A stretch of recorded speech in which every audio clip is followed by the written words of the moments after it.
of epic proportions. Anyways, hello there. And hello, Genie. This is an ebi-hime game. I wasn't lying in the go live notification. It does get lonely in here.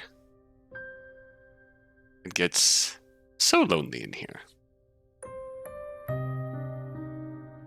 Is this sound not sticking? Okay.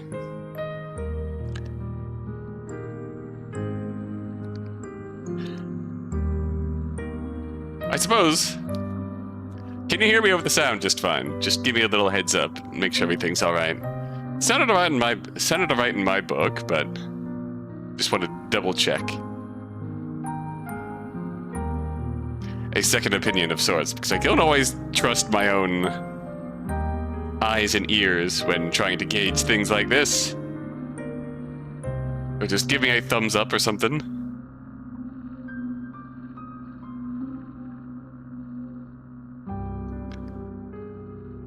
Let me know if you can hear me all this. Bit loud, but hear both me and the music. We can,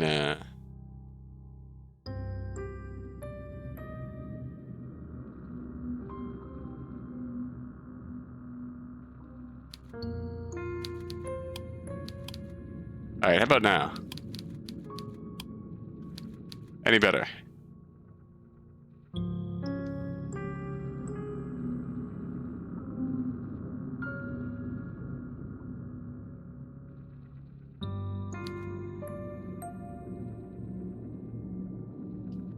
Suppose while I'm here. I think that's good. Cool, cool. Thank you, thank you. Let me say, wow, this was released back in May of this year. If that's any indication of the amount of games I've played since then, this was released back in May. This is It Gets So Lonely in Here by ebi-hime. I played a few ebi-hime games. Most recently, Eldritch Idol, yeah.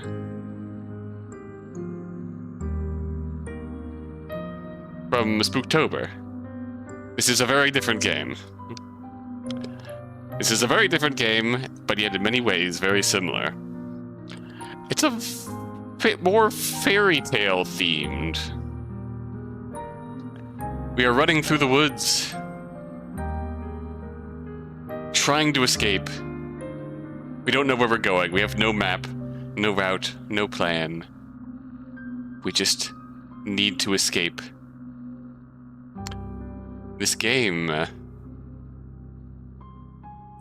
touts a branching story. 3 pretty girls who will love you to death. 3 exciting ways to die. An archly amused narrator who berates you for your poor life decisions. Cannibalism. Yeah. Hell yeah. We got bullying. We got drowning. We got buried alive. Being buried alive. We have cannibalism. This is, in fact, the yandere cannibalism Yuri visual novel. Let's get to it. It is so lonely in here. We need to escape. You are running through a forest. It is late at night, and the sky is as black as pitch. Ooh, we get an achievement for starting the game. There is nothing to light your way save for the moon's milky glow, but its rays cannot reach you. Not properly. The trees which surround you, jutting out of the earth like eerie monuments to a foreign god, are blotting out most of the light. You cannot see where you are going. Even if you had commenced your flight at a more sensible hour, however, with the light of the sun to aid you, it would be of little use. You do not know where you are going. You have no map, no route, no plan. You are running like a frightened animal, anxious and nervy, with no destination in mind. You have no desire as you run, save to escape. You cannot let yourself be caught. If that were to happen, you are certain that you would be ruined. You have no choice, therefore, but to keep going, on and on and on, though your feet are screaming at you for mercy. You have no idea how long you have been running. Time has begun to blend together. It has lost all meaning.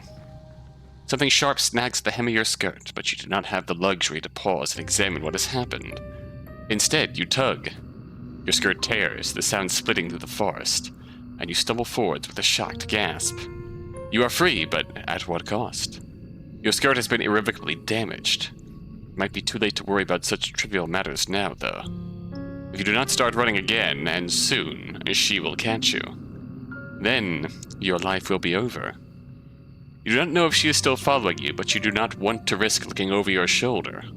If you were to see her, silhouetted beneath a tree, looking at you with that sickly sweet smile which once ensnared you, you would lose what little nerve you possess. Your legs would lock up and your blood would freeze in your veins. Then you would crumple. You would fall, but you would not hit the ground. She would be there to catch you. Perhaps a more terrifying prospect. Did she not promise when you made that contract that you would never be alone? You would like to take back that silly wish of yours, but it is too late for that. It's too late for a lot of things. All you can do is run. You run and run and run, while icy fog swirls about your feet. It is cold enough to sap the heat from your body, and you shudder from it. It feels as though you are drowning. It feels as though you are being buried alive. Your knees and your shins, meanwhile, are bleeding. You cannot endure much more of this, but if you value your own life, you must. You run and you run and you run until at long last you reach a fork in the road. There are 3 paths which split off through the forest. Well, 4 if you count the path down which you came. You cannot exactly double back on yourself, though. Not when you have put so much effort into running forwards. You can only press on. The 3 paths are signposted, which is something of a strange sight given you are so deep in the forest. Dark though it may be, you have grown accustomed to the shadows. You can just about pick out the writing on this old, dilapidated signpost, curved and slanted though it is. Your fate, if you'll forgive me for sounding cliché, is in your hands. Now, I wonder, which path will you take? Alright. First vote claims the square.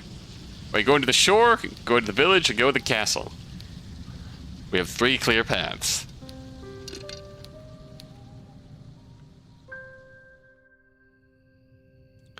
Alright. Red votes shore. No one counters, we are going shore. Alright, shore it is. So you want to go to the shore? Good idea. What will you discover there, I wonder? Sure thing, Captain. Or should I say, sure thing, Counselor? The night is far from over, and there are any number of adventures still awaiting you. I hope that you have prepared yourself in advance, and I do hope, for your sake, that you have learned how to swim. I have a sneaking suspicion that this skill might come in handy. Oh, concerning. You follow the path which leads to the shore, supporting yourself on weary, aching limbs which feel ready to snap at the knee beneath the burden of your weight. You are little more than a wisp of a girl, but you have been running for so very long, and your feet are so very numb, you feel like a great lumbering thing. You need to lie down, and quickly. You only hope, as you continue to run, that you will find a means to escape your current predicament by the shore. You do not know what awaits you, but you have visions of a harbor extending out to the horizon, cradling a fleet of white-sailed fishing vessels. Surely there will be a kindly fisherman who will be willing to take you far, far away on his boat, to a place where your pursuer will not be able to find you. You can imagine, too, the face of this kindly fisherman, a face you have lifted from the fairy tales as you have read in abundance as a small child. He will have thick, bushy eyebrows and a dark brown beard streaked through with gray. He will look intimidating at a glance, but he will be fiercely protective of you, just like a father.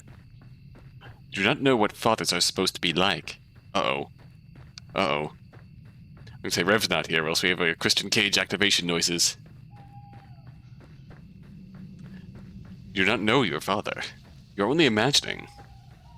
Fatherless behavior, yes. It is your imagination, however, which grants you the strength needed to keep going. Ooh.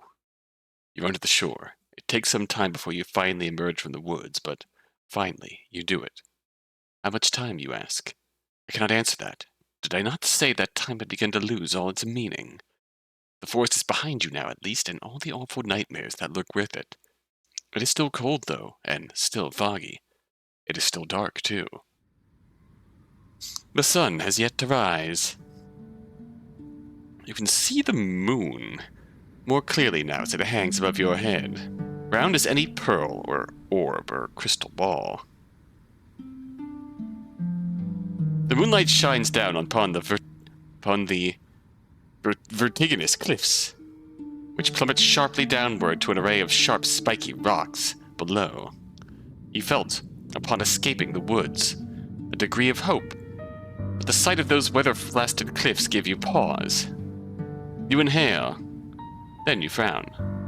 Now what did you do? You do not think this plan of yours through very well. Not that you had much in the way of a plan in the first place. There is little in the way of civilization here. The cliffs are far from the village. How far? You do not know. And you cannot see any houses. Where exactly will you rest your weary head, and what of your weary legs? You will build a nest up here like a bird.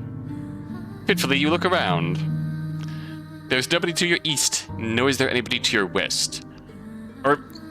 Or you'll just pull the move like in the first Dark Souls game, where you just lie down in a big nest and pretend to be an egg, and then a giant bird comes in and carries you away. There is no point in looking south. That is the way you came. When you look to the north, the world falls away from you. That feels like adventure game dialogue. Look north. You look north and the world falls away from you. Look south. There's no point in looking south. This is the way you came. The cliffs are too steep to scale, and it is too dark. Naturally, there's not a soul here to help you. You are on your own. You feel so overwhelmed you could very well cry. You do not cry, however. You know that tears have never helped anyone. You got yourself into this mess. Now, you need to get yourself out of it. It is with this thought in mind that you inhale a lungful of salty oceanic air. Then, you begin your exploration in earnest. You keep away from the edge of the cliffs, afraid that you might slip and take a sudden, unfortunate tumble into the abyss below. You are not as attached to your mortal body as some humans are, but you do not want to die. You still care for yourself, if only a little. And it is this sense of self-preservation which compels you onwards. You glance this way and that, depressing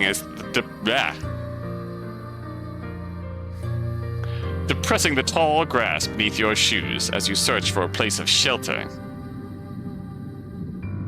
Surely there must be somewhere. You cannot see any likely-looking settlements, but what is that over yonder? Could that be a roof? You hurry onwards, hope building anew in your heart until at long last you reach your destination. There is a house, after all, out here in the wilds, though it doesn't, at glance, look very welcoming. The solitary house that you have discovered, not so far from the cliffs, is rather unremarkable. It is so small and squat, you cannot imagine it contains within it more than one floor. You cannot even imagine that it contains much more than one room. Though it is dark, it is not dark enough to mask that the cottage has something of a slant to it. This house would cost $10 more billion in today's real estate market. You are correct, Red. It is leaning listlessly to one side like a drunken sailor. The thatched roof, meanwhile, which tops this dwelling, has certainly seen better days. Or worse yet, a landlord would rent this out for $1 more billion a month and then refuse to fix any of it. And just drop it on you and try and eat you. A thatched roof, meanwhile, which tops this dwelling, has certainly seen better days. There's a hole in the thatch. There are several holes, in fact, and parts of it look particularly bare, almost bald. That is rather concerning. Should it rain, you will not be properly protected from the elements. Can you really stay the night in such a place? You have some misgivings. But do your misgivings matter, really, when there is nowhere else to go? It is not as though you have any other options. It is with a sense of defeat, therefore, that you approach the cottage, which sticks out of the earth like a tombstone. Part of you wants to turn back, but you know that would be foolish. The windows of the cottage are dark, but that does not necessarily mean it is empty. It is rather late at night, after all. Whoever lives here, and if indeed anybody does live here, might be asleep. You cannot imagine the owners of this cottage will appreciate being roused so very late at night. You cannot let yourself worry too much about these small details, however. Otherwise, you will never get anywhere. That's the spirit. You swallow. The taste of the salty sea breeze is pungent in the back of your nostrils. Then, you wrap the knuckles of your right fist on the door. You rap quietly at first, but you do not hear any resultant shuffling inside the cottage.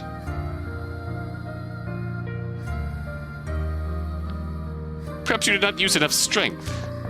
Emboldened, you rap your knuckles on the door for a second time. More loudly this time. Hello? You wait a few moments, but still, you cannot hear anything. Perhaps the cottage is unoccupied after all. You knock for a third time. Then wait. Third time is, as they say, the charm, but for all that, your knocking goes unanswered. Well, nobody can say you didn't try.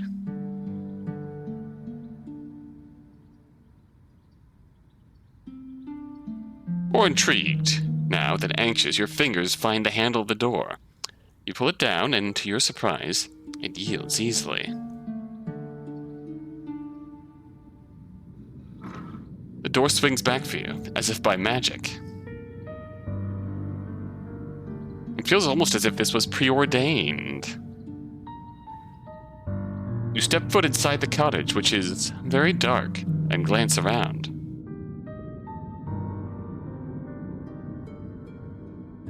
It's hard to see, given the lateness of the hour, but the cottage's interior is about as inspiring as its exterior. Which is to say, not very. It is every bit as small and cramped as you fancied when you observed it from the outside. There are a few cupboards which line the walls, and a wood fire which has since been extinguished, and a straw pallet on the floor which must function as a bed. Your search is unsuccessful, however, when it comes to trying to locate other humans. You cannot find another soul.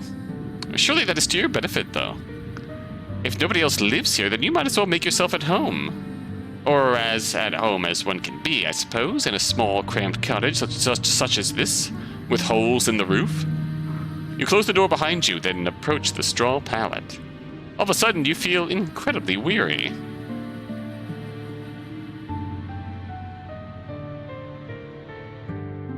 The tiredness that assails your limbs is absolute. So intense it overcomes the last of your concerns. You settle down upon the straw pallet, yawning as you do. It is not comfortable, but being able to lie down eases some of your aches and pains. Lying down, even on an uncomfortable makeshift bed such as this one, is better than standing. It is far, far better than running. Your eyelids fall shut, your lashes melting together, and soothed by the sounds of the wind and the distant rolling of the waves, you fall asleep. Then you begin to dream. It is not uncommon, of course, to dream. The best and the worst of us do it, from queens in their castles to peasants sleeping in the straw. Why, who is to say that all you have observed tonight has not, in a sense, been a dream of its own? Would that make your nighttime fancies, then, a dream inside a dream? Perhaps our dreams are empty, hollow things stacked inside one another like wooden dolls. Is that not a whimsical thought? How very droll. Your dreams, however, cannot be called whimsical, and neither are they particularly droll. They are not pure fabrications, as dreams sometimes are, fleeting fancies which can never come to pass. Your dreams are of a rather more pernicious sort. In your dreams, you are at the conservatoire, with your red hair tied back into two prim, proper braids. You are walking through the courtyard, clutching your books to your chest as you make your way to the library. Your head is bowed, so as not to look at the faces of your passing classmates. You do not want to meet their eyes. These girls with their sensible braids and their sensible shoes are merciless. You hunch your shoulders together in this dream of yours, so as not to draw their attention. But alas, it is not enough. You stumble, clumsy thing that you are, and you fall. Just like that, all eyes are upon you. Oh no. They are staring at you. They are laughing at you. You lay there on the ground by the fountain, your books scattered in your skirt in a woeful state of disarray. Your knee hurts. Is it bleeding? You examine your injured leg, trying not to cry. And as this transpires, you hear a voice. One of your classmates is calling out to you. She has acknowledged you. You look up shyly, tears beating in your eyes, at a girl taller than you and prettier. Much more refined. What on earth? Red, what are you sending me? Why are you sending me strange Facebook icons? What is this? Am I going to regret opening it up?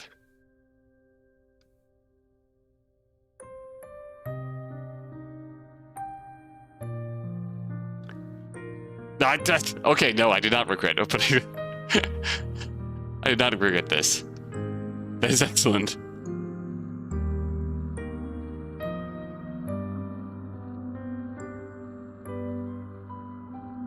Oh, shit.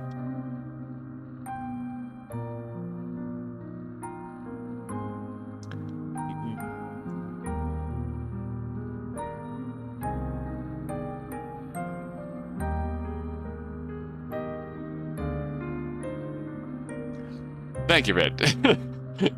Very important context to the scene here. You look up shyly, tears beating in your eyes.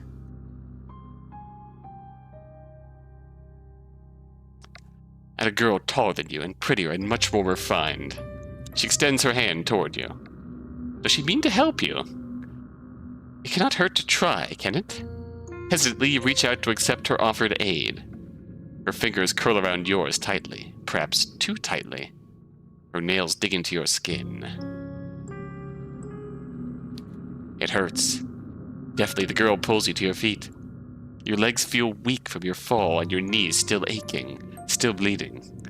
You stumble, feeling out of sorts, but you are not afforded much of an opportunity to gather your bearings. The girl's hands are on your shoulders. Okay,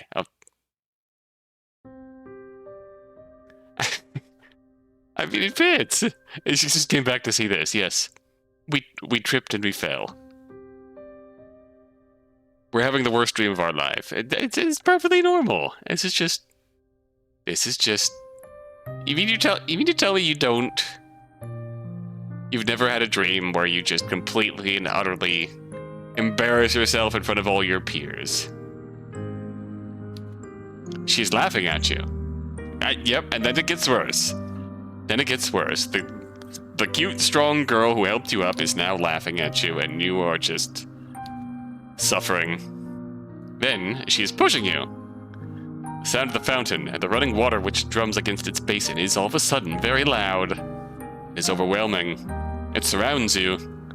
Then it engulfs you. It is cold as ice. You cannot breathe.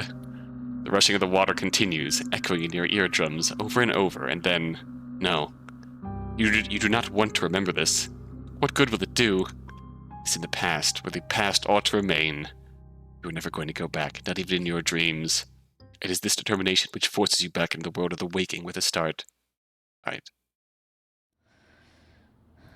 You gasp like a fish as you sit upright, your eyes unnaturally wide. You feel wearied from a lack of sleep, and, with half-lidded eyes, you glance about. It's still dark inside your cottage. The sky visible from beyond the windows splashed still with stars. How long were you asleep? You are not sure. Your dream was so very detailed. It really did feel like that. Really did feel that you had been transported into a different time, into a different place. When you inhale, you can taste rank, fetid water in your mouth. Tentatively, you pat yourself down, your fingers trailing against the front of your uniform. So vivid was your dream, you half expected to find that your clothes are damp. This is not the case, however.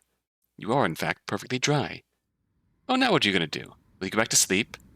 That sounds like the best option available to you. You are very tired. But your senses feel too overwrought all of a sudden for sleep. You do not think you could bear it. On unsteady legs, you rise to your feet, then stand by the window. You look out to the starry sky and to the pitted moon which hangs amongst them, and you frown. You can hear the wind outdoors howling like an injured animal, and, more softly, the ebb and flow of the waves as they meet the cliffs. But that is not all. What does that sound? Why, it is almost like singing. The voice is far away enough that you cannot pick out any individual words, nor even the individual syllables, but there is a haunting quality to it all. The singer, whoever they are, possesses quite the pretty voice, high and clear like a bell. The song is a melancholy one, which stirs your heart. Curiosity takes root inside you, as it did during that fateful day you found that book at the library. Logically, you should not go outdoors to seek the source of that singing, but emotionally? That is another matter altogether. You really should have learnt your lesson by now. You should know better than to go sticking your nose into business which does not concern you. But naughty little girls such as you never do learn. You cross the old fisherman's cottage as though in a dream, then reach for the handle of the door. The handle depresses easily. So do I. Easily enough beneath your grasping fingers, and the door opens with a click. The rest of the world yawns before you, framed in the doorway, all of it bathed in moonlight. You thought it was cold inside the old cottage, but it is colder still now that the door is open. An unpleasant wind rushes forth to meet you, knifing mercilessly through the fabric of your uniform. You look across the cold, inhospitable landscape, your fingers clenched into fists at your sides. Then you step out into the unknown. You canvass the cliff face, led by nothing more than that luxurious singing. So haunting and ethereal is this voice, as it hangs on the breeze. It would be enough to send 1,000 ships off to war. You keep walking into the night till you reach the very edge of the cliffs, where they drop downwards into empty air. You ought not to go any further, but the voice has yet to cease. You can still hear it, echoing inside your head. It compels you to act. You look down at the shore, which seems like a dizzying distance away, then out to the ocean, which is breaking against the scattered rocks below. Your eyes narrow with determination. Then you take a step toward the cliff. These cliffs are steep, and the rocks below them are sharp. You can see them glinting in the darkness, their tips jagged like the teeth of hungry predators. The cold wind blows, rocking your hair, and you shudder from it. Your shoes were not built for scaling cliffs, and your heels do not have much in the way of purchase, particularly not when the cliffs are so steep. Clinging to the cliffs is no small feat, and yet you are determined to ease yourself down onto the shore. In one piece, preferably. The wind is so powerful it feels as though there is something deliberately malicious to it. You wonder, during your descent, if it means to knock you off your perch on purpose, to cast you down to the rocks below. Well, if that is what it wants, then you refuse to give it the satisfaction. Yes, live. Out of pure spite. You can be awfully stubborn at times, and now is one of them. You continue to climb. How long have you been at it now? Until at long last your feet meet the shoreline below. You have made it. You did not sustain too many injuries. Well done. Your palms are throbbing, yes, after gripping those rocks, and you might have a few cuts, but your wounds are of a shallow and superficial sort. Things could have been worse. You flex your fingers. They feel uncomfortably numb and cold alongside it. Your skin is prickling, but at least you can still feel discomfort. You're not numb yet. At least it is still attached to your bones, where it ought to be. Your vital organs concealed within the hollow cavity of your body. Palms throbbing, knees weak, mom spaghetti. You have a lot to be thankful for. This night has, by and large, been quite successful. There are no longer any obstacles between you and the mysterious voice which lulled you outdoors. Now you must find them. You set off down the shore on the hunt of the singing voice, which has captivated you so. I like to think that's the point of the soundtrack here. Like, this is the singing voice.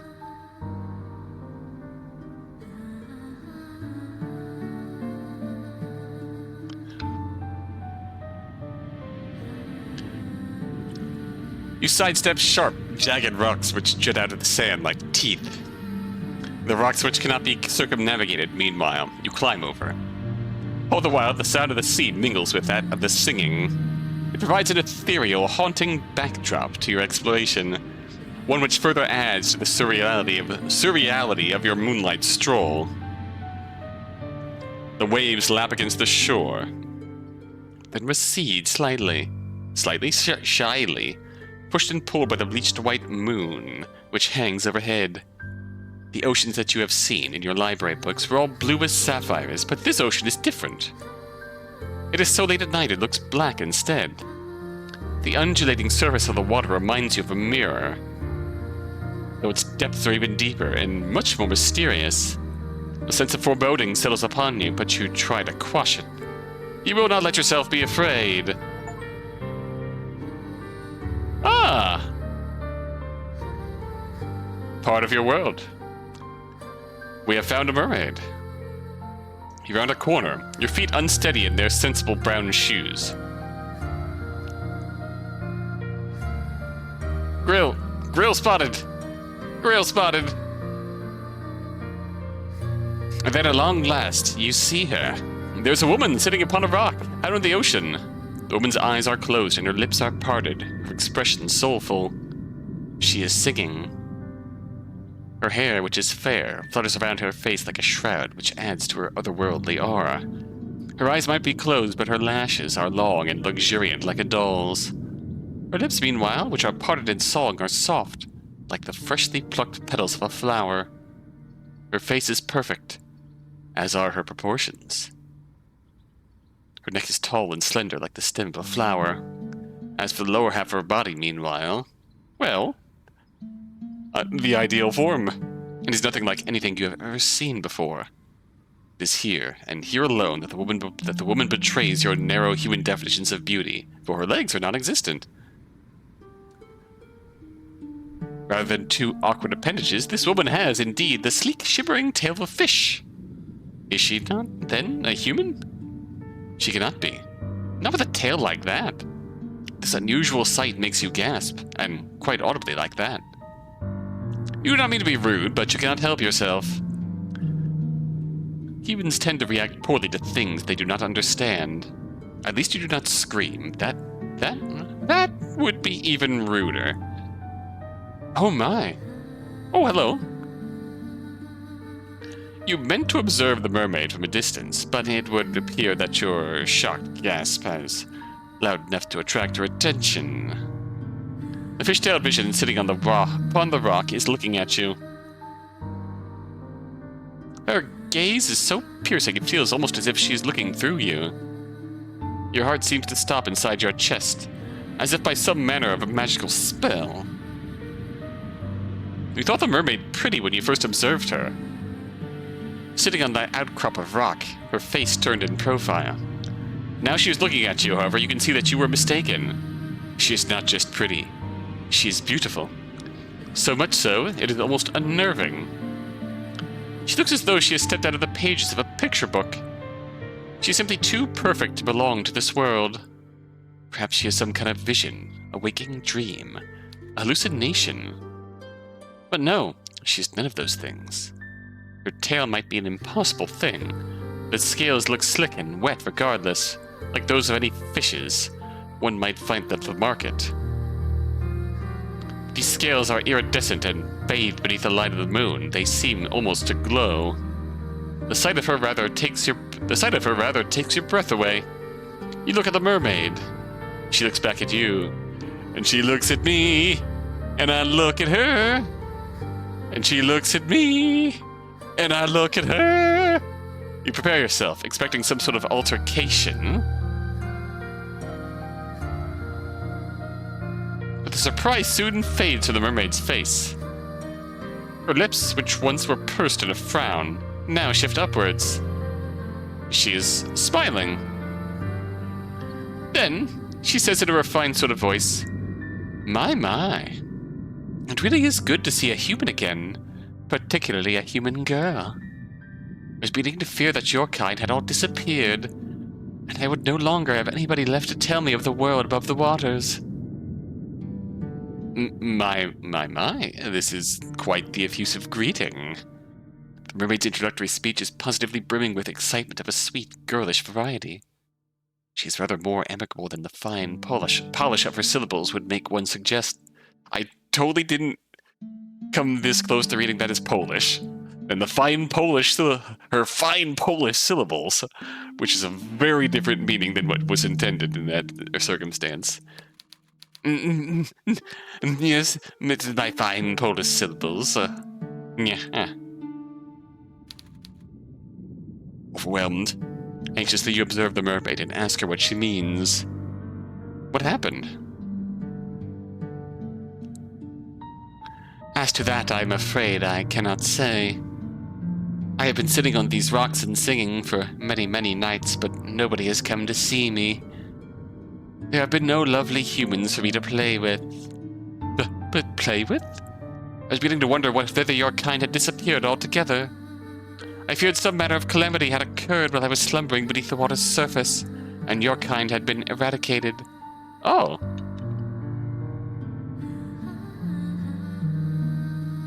You shudder, then reassure the mermaid to the contrary.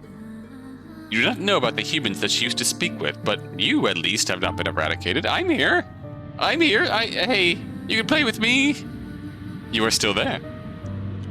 Yes, well, I can see that, the mermaid answers with a light laugh. It really is a relief. My fellow merpeople who live beneath the water told me not to worry, but I could not help myself. I have always been fond of you humans. It was rather sobering, sitting here night after night, all on my own. It gets so lonely here. Tidal drop! Tidal drop! We made it.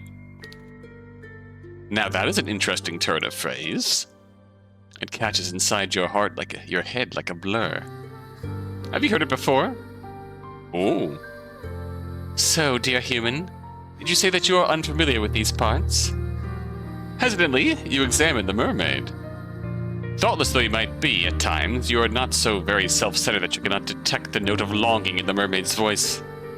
It is evident as she looks at you that she is hoping for a particular answer to her query. This answer, alas, is not one you can furnish her with.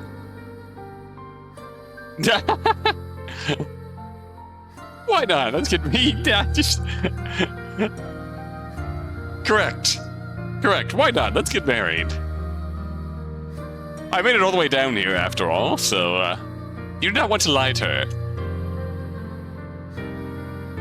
It is after some hesitation, therefore, that you reaffirm your earlier words, though this time you embellish them. You tell the mermaid that you are a traveler from a far-off land, one which is very dissimilar to this one. It is not a complete fabrication. You tell her that you have only just arrived by the shore, and you are unfamiliar both with your immediate surroundings and those further afield.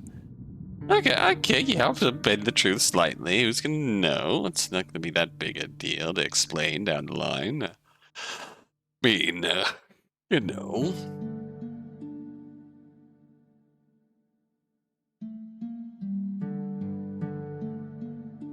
If there is a, village nearby, then you have never set foot in it. You do not know what this village is like, nor how many inhabitants it boasts.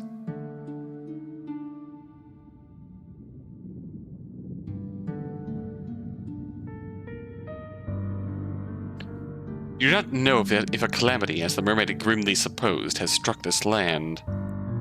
But if she fears all the humans within the immediate vicinity have been laid low by some mysterious malady, then she needn't worry overly on the score.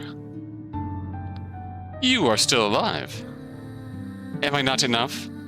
Are you not, you wonder, enough to satiate her curiosity with the human realm? Yes, that is true. You are here. I am grateful, naturally, for your company, although... Wistfully, the mermaid sighs. I was rather hoping you might be able to bring me some news of the nearby village, and of its inhabitants. This makes you wonder. Was there a particular person from this village that she was close to? So you were able to work it that much out? The mermaid answers with a small smile. You are an intelligent one, aren't you? Your past professors would beg to differ on that score. You were always awful when it came to academics, mathematics in particular. You could never get your head around all these numbers. It's all a bunch of ones and zeros. Your stern, stony-faced maths professor used to despair in you. But she is not here. None of them are here. Just me and you. Don't need maths to smooch a mermaid. Just you, now, and the mermaid, and she does not need to know about your dismal academic record. Yes. You allow yourself a small smile, touched by her compliment, and tell her that it was nothing more than a lucky guess. For a guess, it was remarkably accurate. You are quite right. I did have a close friend from the nearby village. She was very dear to me. Internally, you congratulate yourself on this piece of detective work. Yes! How very clever you are. There are many humans in this world. Of that I know. The human who spoke with me, however, was special. She was my human. Oh. I can be your human. You did not fail to catch the possessive note in the mermaid's voice. And I cherished her dearly. She would come to me on my rock late at night when she was finished with her chores, and we would talk. I asked her a good number of questions about the human realm and about her customs. I fear my endless inquiries must have been rather tedious, but she was always happy to indulge me. She never once scorned me for my ignorance, and neither did she make me feel like a fool. She always made time for me. No matter how many demands she had on her time. She was a farmer's daughter, and she was awfully busy from dawn until dusk, dusting hay and taking the animals out to pasture. She told me of her work, and I marveled at her. Slender though she was, she possessed a truly tremendous amount of strength. I, who have lived in the ocean all my life, cannot countenance working as hard as she did, but she bore her burdens without complaining. She was not the prettiest human who has walked the earth, but that mattered not to me. Her conversation was engaging, and I knew, through our continued encounters, that she meant no ill will.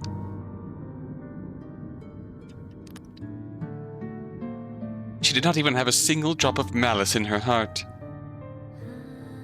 The wistful manner in which the mermaid speaks of her friend makes you feel, for a brief moments, a flicker of some ugly, primordial emotion. Jealousy? Could be jealousy. Oh, it is painful, isn't it, to hear others wax poetic about those they hold dear. Particularly when you yourself have never been regarded in so intimate a manner. You have for many, many years been woefully alone. But you are not alone now. You are with the mermaid, and she is with you. And though she might prefer to be in the company of an industrious farmhand, the farmhand is not here. Where did she go? Oh, if only I knew. She quite simply disappeared one day. Almost as if she had been whisked away by a wicked spirit. Good night, Dawn. Good night, Red. Good night, Red. Sleep well. And do not despair. And put down that taser. Put down that taser. Stay away from the elevators. And you will get through this. Sleep well, good sir. We will keep you from going full Von Karma. I promise. Thanks for hanging out.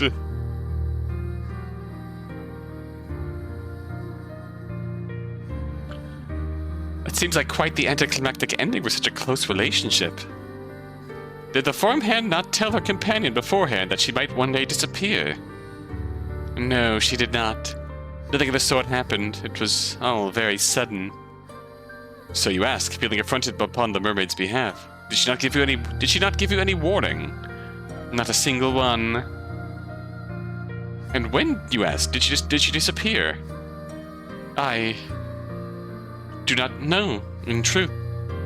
Time is a strange concept of beings such as myself, particularly as it seems to ebb and flow differently both above and below the surface. You humans have a strange compulsion to pin down and to place labels on everything. You have names for your seasons and for your months and even for your days of the week. It is all very precise. We merfolk, however, do not bother with such affairs, perhaps because we live for so much longer than you humans do. I have to wonder if this farmhand just didn't in fact grow old and die. In that respect, we have no need to obsessively document our days, not when we have so many of them at our disposal. This curious remark catches your attention. How long exactly do mermaids live for? The mermaid does not look much older than you, but you cannot help but wonder. My, nosy, aren't we? The mermaid asks, and she laughs, a soft tinkling sound, like that of a bell, which makes you blush. Were you being nosy? Perhaps you were. You have always had a thirst for knowledge, not of the dry, dusty academic variety, but of stories peopled with the strange persons. Literature was the only subject you were ever any good at. Again, it is hard for me to quantify, but to put it in terms a human like you can understand, I suppose we mermaids can live for centuries. Centuries? That is quite a surprise. But perhaps it shouldn't be. You have been subjected to any number of surprises tonight. What's one more to add to the pile?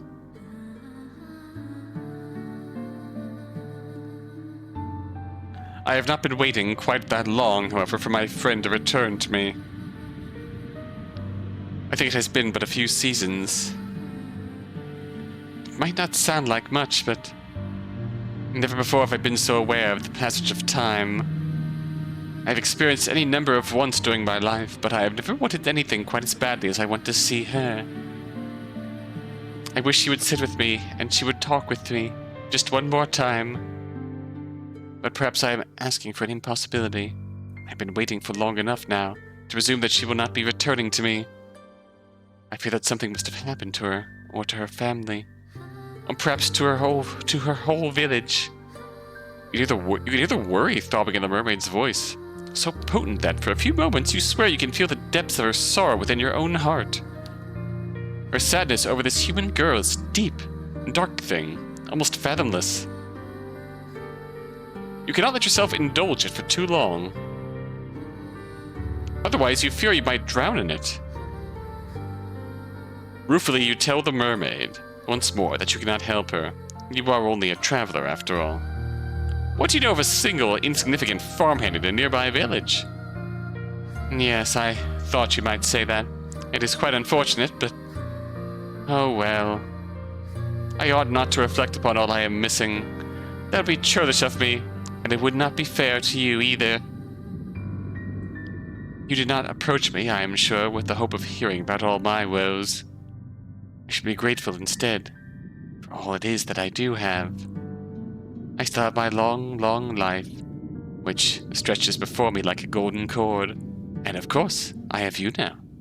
Does she? Do I not?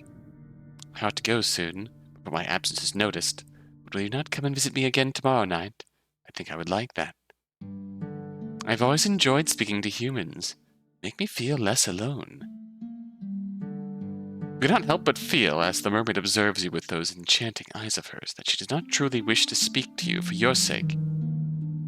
She wants to use you, instead, as a substitute for the farmhand that she has been missing so very ardently. The thought stings, though you really ought to be used to it. Lately I've been playing a lot of particularly interesting games that I wanted to check out for a while. Oh god, I'm glad...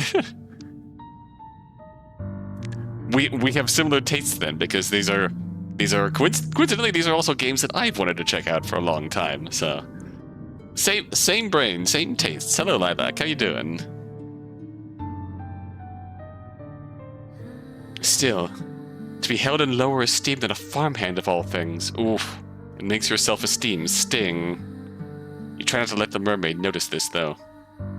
The woes of your past are not her fault. Much as the woes of her past are not yours.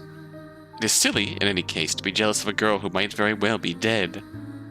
That is what you tell yourself. It's the only way to prop up your bruised sense of self-worth. You would, you tell the mermaid, after a pause, like to see her again. You would like that very much?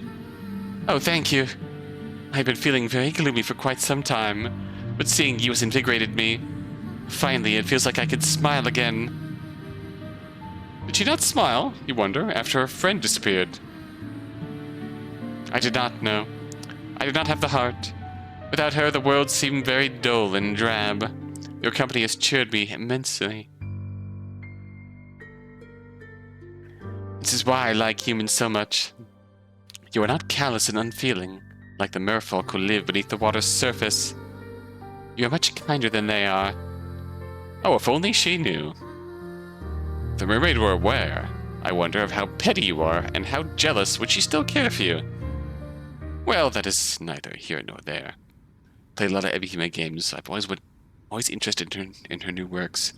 Oh. I'm not gonna lie.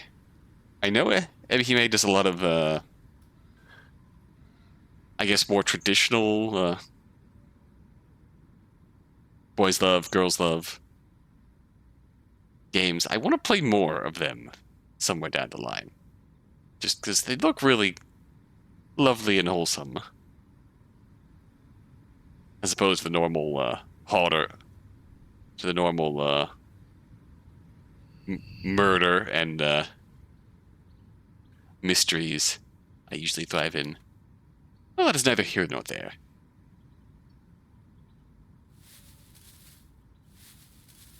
You agree to meet with the mermaid come sundown the following night, then make your slow, stumbling way back up the cliffs. Then to the college you have purloined as your own. Once indoors, you settle down upon your pallet, then you close your eyes. The sighing of the wind outside and the distant rolling of the waves against the rocks do not disturb you. You feel, after your midnight encounter of a marish kind, quite at ease, perhaps prematurely so. But what happened to the icy fear which prompted your frantic flight through the forest? Where has all that gone? Do you not think you are being a bit complacent? No? Oh well, you will. That's concerning. The following morning when it arrives is cloudy and overcast. It is not a particularly pleasant morning, but at least it is not raining. That is some small consolation. Rise from your straw pallet, stretching, then glance about the interior of the fisherman's cottage. It looked dilapidated last night, but when much of it was obscured by the shadows, but it looks even more so when subjected to the morning's light. A few aren't even romances at all. Yeah, I feel like that's where I usually end up on the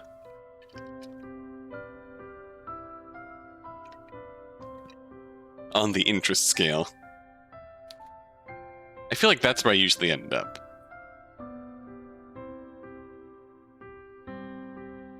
The cottage's interior has the distinct, disquieting appearance of having been abandoned in a hurry.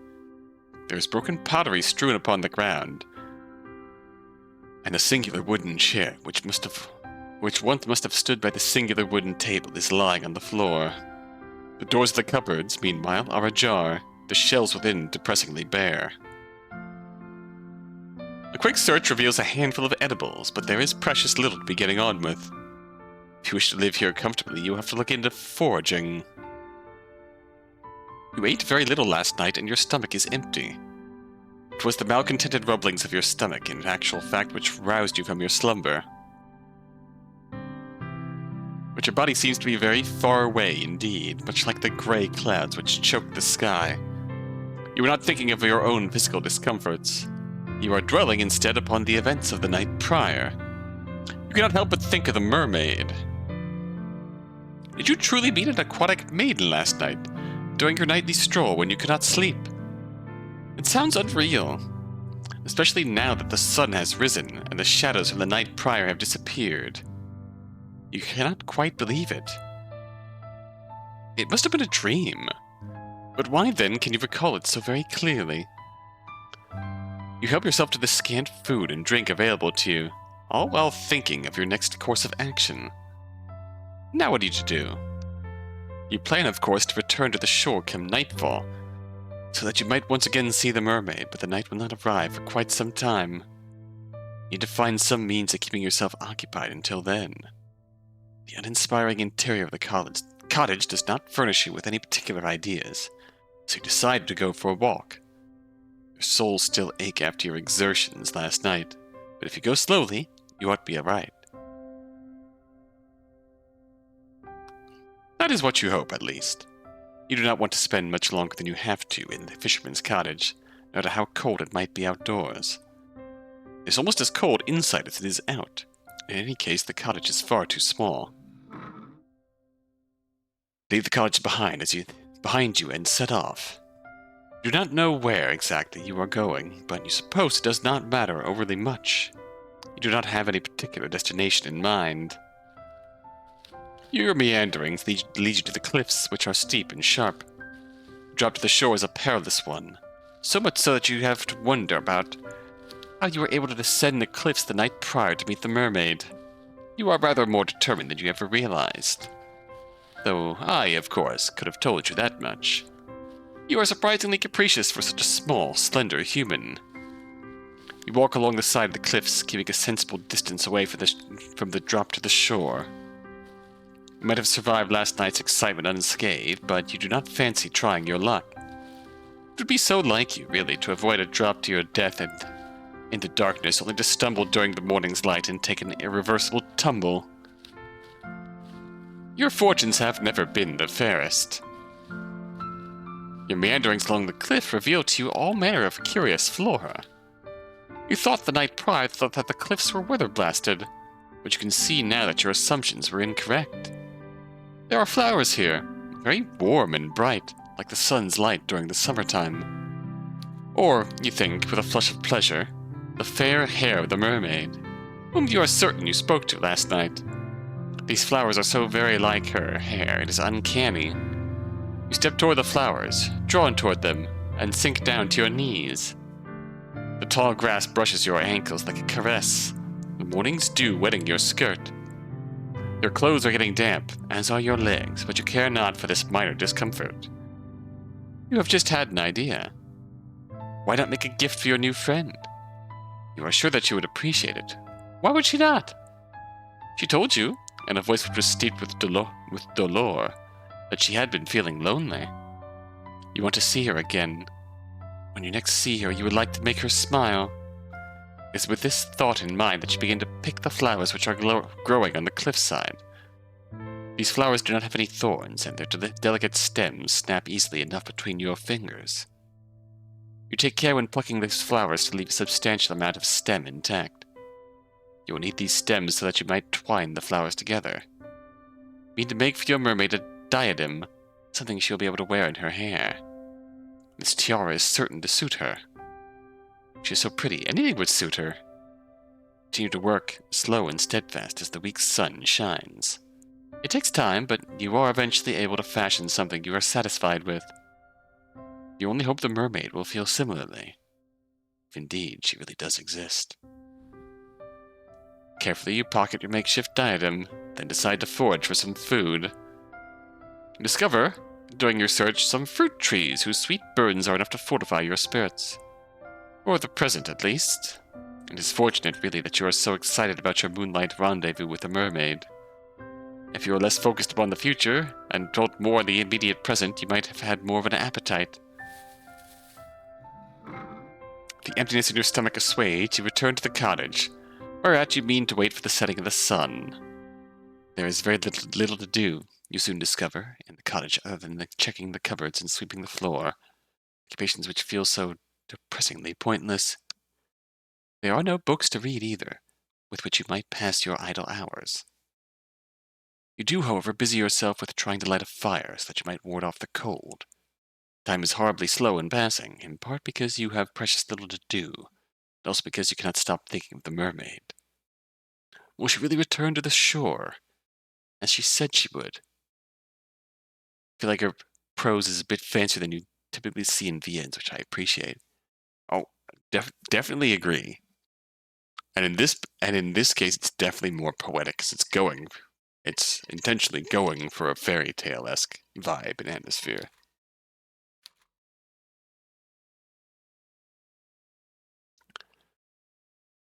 It's very much reading off a fairy tale complete with sassy narrator interjecting his my sassy comments within. Can you truly trust her? Oh, you hope that you can. If she were not present at your designated meeting place, you'd think you would die from disappointment. That would be quite the way to die. The seconds continue to trickle by, unchecked by any hourglass, and as they do, the sun sinks beneath the horizon. Part of you worries, however, that it might still be too early to search for the mermaid. Will she be there yet? You sit there, your stomach tied up in anxious knots.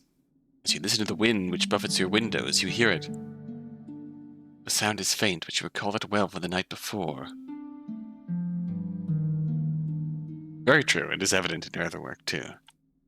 There's a single, solitary voice outdoors, tempest-tossed amidst the rolling waves. Voice is high, clear one, silvery, if indeed voices can have colors, like a finely polished dinner plate in a noblewoman's home. The voice belongs, of course, to the mermaid. Who else do you know with a voice as angelic as that? Relief begins to bubble up inside you, a relief so potent you feel dizzy from it. She did not abandon you after all. Why, you wondered, did you ever think she would? She said that she wanted to see you. Did you think that a mere nicety? Buoyed as if by a gentle breeze, you hurry to the door. With trembling fingers, they are trembling, I presume, from excitement rather than fear, you seize the handle, then turn it. Then you step out into the dark, inky night. You walk toward the cliffs, as you did the night prior, beneath the cover of the inky blue sky, the wind moaning fitfully with every step you take. Your soul still ached for your expedition the day prior, but you are able to ignore this discomfort. It seems irrelevant, really, when compared to the prospect of once again meeting the mermaid. You have known her for only one night, yet she has come to mean more to you than your own well-being. You would do anything for the mermaid if she asked it. Well, almost anything. That's a concerning prospect. You hurry down the sharp incline of the cliffs to the shore, almost stumbling in your scuffed brown shoes, which really were not built with rock climbing in mind. So frantic are you in your attempts to once again make the mermaid's acquaintance, you very nearly fall. It's a good thing you still have enough sense about you to regain your footing. Otherwise, this tale would come to a premature ending. Eventually, you make your way onto the shore, then approach the jagged outcrop of rock whereat you last saw the mermaid. Hey! Like the night prior, the mermaid is perched upon these rocks, her fair hair strewn about her shoulders. When she sees you from across the shore, she ceases her singing, and her eyes light up. Or at least they seem to. So you have returned to me, my hero, the mermaid says, and then, lightly, she giggles. Or perhaps I should say, heroine? Her praise makes you blush. You do not feel worthy of it. Nobody's ever called you a heroine before. You do not even think of yourself as a heroine. If a story were made about you, you'd rather think that you would be a supporting character, one without her own voice. You are not interesting enough. The mermaid seems to think that you are, though. She's staring at you delightedly, as though you are the one person in the world she most wishes to speak to. The thought makes you tremble, but not as much as the mermaid's gaze. You tell the mermaid that you do not think you are so very brave, but she dismisses your awkward remark with a laugh. I think you are. I saw the way you scaled those cliffs. I thought that was very heroic. So she saw that, did she? Then, did she see how you slipped down the cliffs, grazing your palms in the process, and how you very nearly fell? You have never been the most graceful of girls, but to have your failings exposed before being as poised and as perfect as the mermaid stings a little bit. More, in fact, than the resultant graces on your palms your clumsiness wrought you.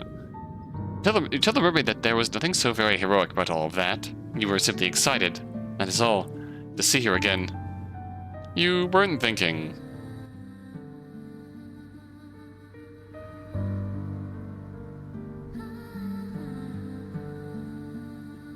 Well, that makes two of us. I was excited to see you again. She was?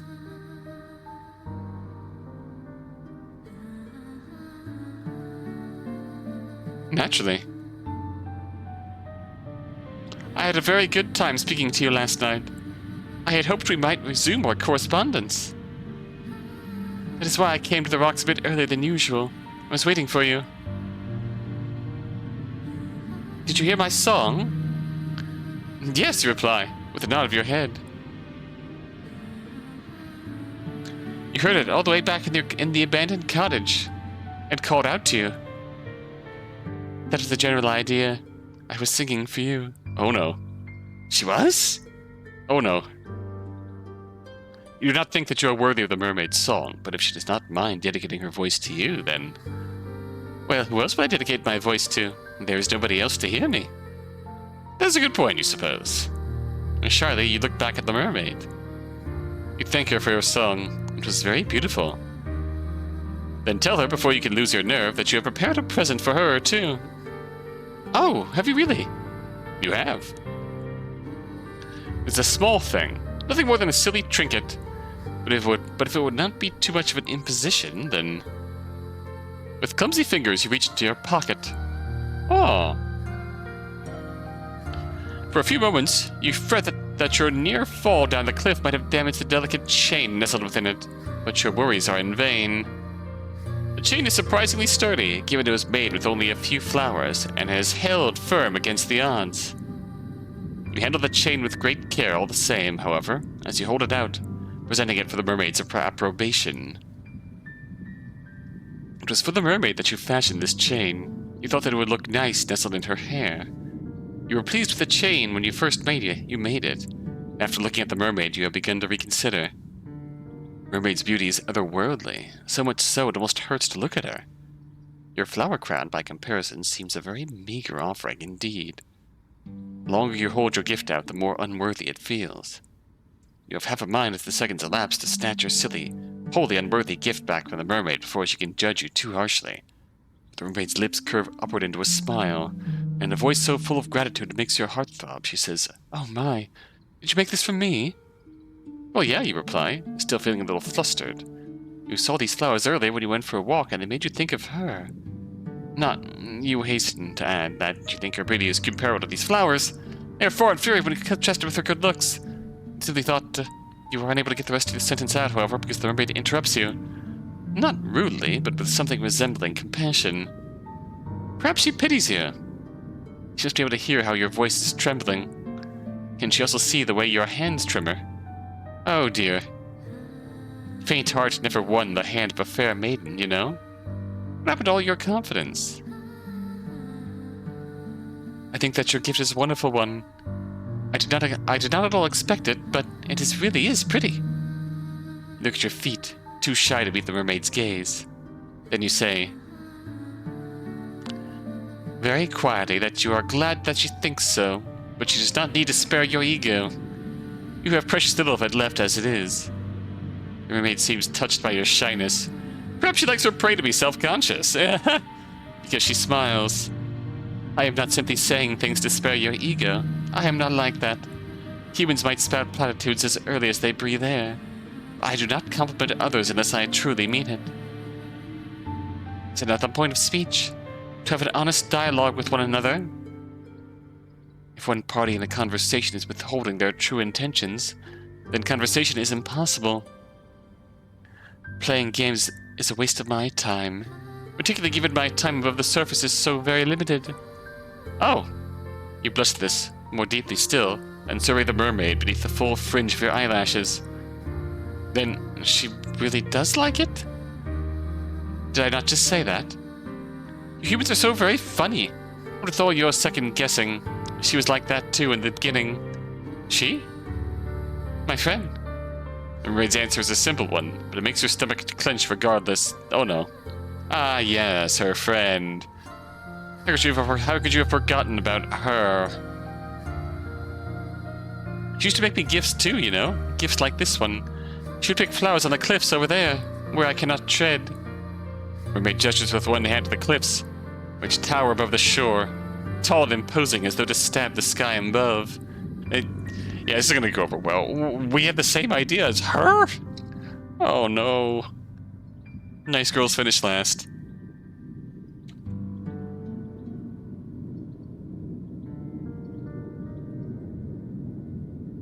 She appears to be reading our protagonist's mind? I like to think that, in some degree, protagonist is, like, vocalizing these thoughts, just not in explicit dialogue. But that is also possible. Unclear. And she would fashion them into crowns like this one, and bracelets. I was appreciative of her tokens, though she was similarly shy when she presented them to me. She did not seem to think very much of her handiwork. You and her are remarkably similar, really. There is no guile in the mermaid's voice, but her words have rather taken the wind out of your sails. Of course the cowherd gave the mermaid gifts. Why would she not? Mermaid is beautiful. She is so very beautiful, like a tutelary goddess. She seems to invite tribute simply by existing. Were you more religious, or more irreligious maybe? You might even consider worshipping her. Though in essence, is that not what you were doing with your flower crown? How silly of you to think that your idea was an original one. You might be accustomed to gifts, but it has been a long time since any human has bequeathed me with anything. This is a pleasant surprise. I am truly thankful for your kindness, dear one. The mermaid leans forward on her rock, so as to pluck the circlet from your fingers. Her benevolent smile, all the while, is unwavering. And now that I look at your gift more closely, I rather think it is of a superior quality to the gifts my old friend once gave me. Now this is enough to make you start. If the touch of the mermaid's fingers upon your own was not. Would your silly gift really be better than those she once accepted? I think so.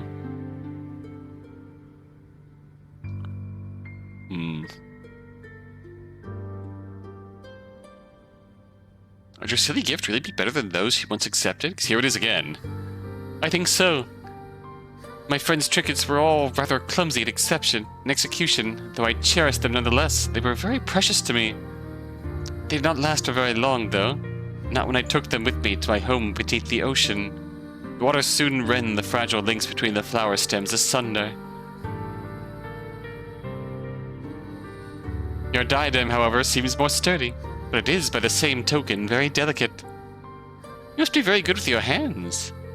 You think back, briefly, on your disastrous sewing lessons in the past, of your numerous failed attempts to thread your needle, while the other girls giggled at you, and you blush.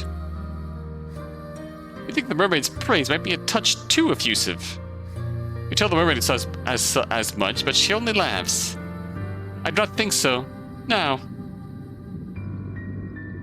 Oh, there it is. The mermaid places your floral trinket upon her head, over her long, fair hair, and surveys you in a manner which seems almost coquettish. What do you think? You think that the mermaid looks radiant, though that is less because of your gift and more because of her natural looks. You tell the mermaid this, though not in terms quite this glowing, and she giggles. You are selling yourself too short. I think your gift is lovely, really. The flowers match my hair. Yes, you answer with a nod of your head. That is why you picked those flowers. She's all you have been able to think of. I'm glad that you have been thinking of me. I, in truth, have been thinking of you, though I did not wish to say as much. No? No, it would be embarrassing to confess how much I've been looking forward to our reunion, if you do not feel similarly. I do not care to pine for humans from afar. But if you care for me as I do you, then it makes me feel less alone. You hasten to assure the mermaid, your face aflame. Do you ever stop blushing? Goodness gracious! That you do care for her, very much so. You have not known her for very long, but she has certainly made an impression upon you. She is such an easy conversationalist that time simply slips by when you are together. It is not heard, of course, that she is so pretty. I have heard it said, yes, that my looks are rather appealing. My old friend was similarly complimentary. I cannot blame you humans for being so taken with me, when my form is so very graceful. Your legs seem rather cumbersome in comparison to my smooth, sleek tail. It must be so very depressing to lumber about on land as you do, living your days beneath the harsh sun and the cool, unfeeling moon. Sometimes I rather think I pity you. But the surface is a good deal brighter than it is beneath the ocean. I will grant you that much. You agree with the mermaid, still feeling flushed, that there are some perks to having legs. an agreement which makes the mermaid giggle. I am certain that there are, though you cannot explore the ocean's depths as I can. I presume you have never tried it. You shake your head. No. You had never thought to do so, largely because you have never been so close to the sea before. Not in all your life. You did not have much opportunity for nautical exploration in the past. You were not allowed to go anywhere then, save to the local church. It was quite a lonely existence. Well now, that is a pity. You were kind enough to give me a gift, fashioned from flowers which grow where I cannot reach them, so perhaps I ought to return the favor. The favor? Yes, that is right. It would seem only fitting that I give you something which can only be found in the ocean's depths. Perhaps you could look at it as a form of cultural exchange. Oh no, you protest, your eyes wide. You could possibly put such a burden upon her. You did not give her a gift after all because you wanted to receive anything in return. Anything other than her friendship, that is. Conversation is more than enough to satisfy you. You do not need any physical presence on top of that. Mermaid does not seem convinced, however, by your naysaying. Raises one eyebrow. Even this gesture is performed elegantly, then says, if my company is all that it takes to satisfy you, then you are easy to please indeed. But please, do not rebuff me. I am offering because I wish to do this. What I said, I do not say things for the sake of it. Well, murmur, if she really doesn't mind. Of course I do not mind. Now wait there. I will not be very long. It would be rude to abandon my new friend in the midst of a conversation. Mermaid turns her attention toward the clear, mirror-like water which shimmers beneath the moonlight. Then, she dives.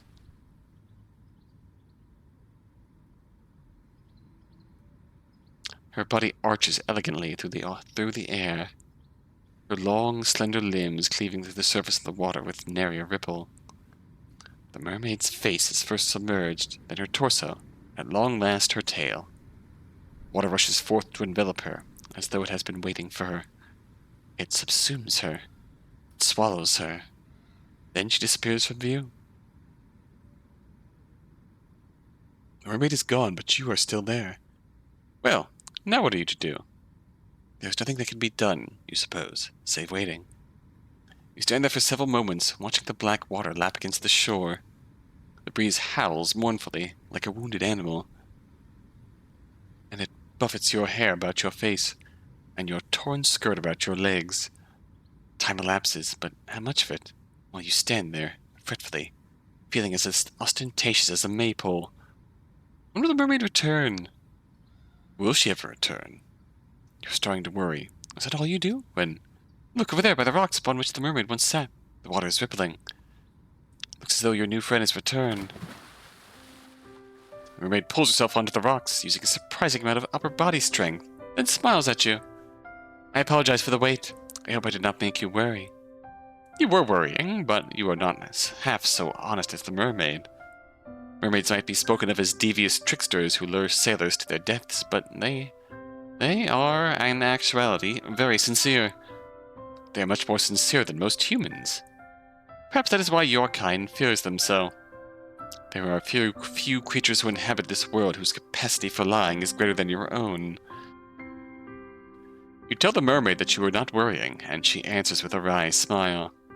I am not so sure about that. The mermaid is wilier than you are giving her credit for. She has seen straight through you. You might be right, Lilac. She might be reading our mind to some degree. It's very difficult to deny in that circumstance.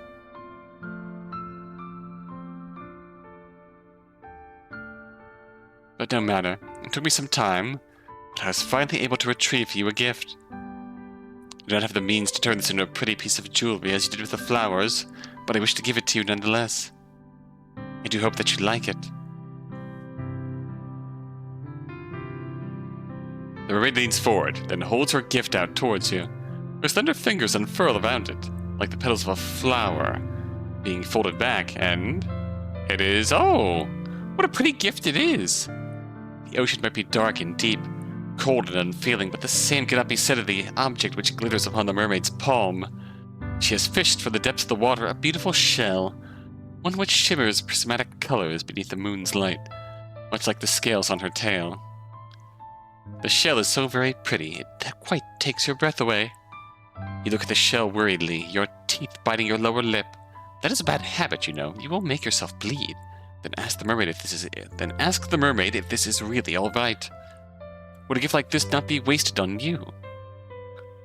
Of course not. I want you to have this shell because it makes me think of you. It does? How so? I thought it should be obvious. The shell is a lovely find. As are you. Oh. Did she just call you lovely? Surely you must have misheard her. You can scarcely believe it. It is an awful lot for you to take in, but... now, why are you gawping at me like that? The wind will change, you know, and then your face will be stuck like that, which would be quite the shame. You would waste your good looks, which for a maiden such as yourself would be nothing short of a tragedy. It seems as though the mermaid really does think you're pretty. After all, the mermaid with her smooth skin and her fair, fair hair. You can scarcely believe it. There is something almost laughable about the mermaid's compliments. How would she call you pretty when her looks are so immediately, obviously superior? Tongue-tied, you look at your feet. You do not know how to reply to the mermaid. You have half a mind to refute her words, to tell her that you are not that pretty, not really, but you fear that might look rude. You do not want to rebuff the mermaid's well wishes. There is nothing for it, then, but to take the shell which the mermaid retrieved from the ocean's depths for you. Yeah, it really is motherly. It really shows our mermaid friend's age.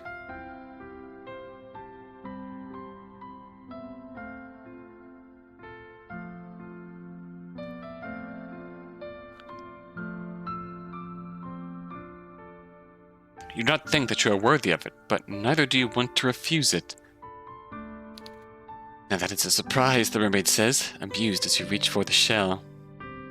I did not think you would be bold enough to take it, not without more coaxing on my part.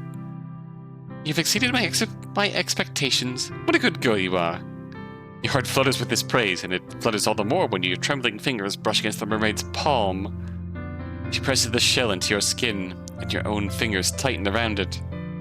The shell is sharp and pointed, and it digs uncomfortably into your skin. Pretty sure your mother used to say something like that when you were a child. Yeah, it's definitely something similar. Definitely something similar on my end too. Not nearly as graceful as that, but it hurts. But there is pleasure in the pain. This too feels like a gift from the mermaid. You do not want to spurn it. Even pain can be a precious thing when dealt by one whom you care for. You never knew that before. You hold the shell to your heart, which is beating in a regular rhythm, and look at the mermaid. Then, very softly, you thank her. It is quite all right. It seems only fair after you shared part of your world with me. I wish to share part of my world with you, too. Humans cannot normally descend beneath the ocean's depths, and even if they do, they cannot remain there for very long. You are far too fragile. Would that I could, I would bring you with me to my underwater kingdom, where we might be together. We're learning a lot about our girl kings in just a few sentences. Yes. Maria's melodic voice trails away, suffused with something resembling melancholia. She sighs. Then she shakes her head and smiles. This will have to do for the present. Please, take good care of that shell. Look at it from time to time, and think of me. That would make me very happy indeed. Likes praise. Likes a little bit of pain. Wholesome pain. The days pass following this nightly encounter with your aquatic acquaintance with an almost intolerable slowness. You endure the hours of sunlight as best you can by going for long, bracing walks amidst the heather, foraging for berries and fruits amongst the hedgerows.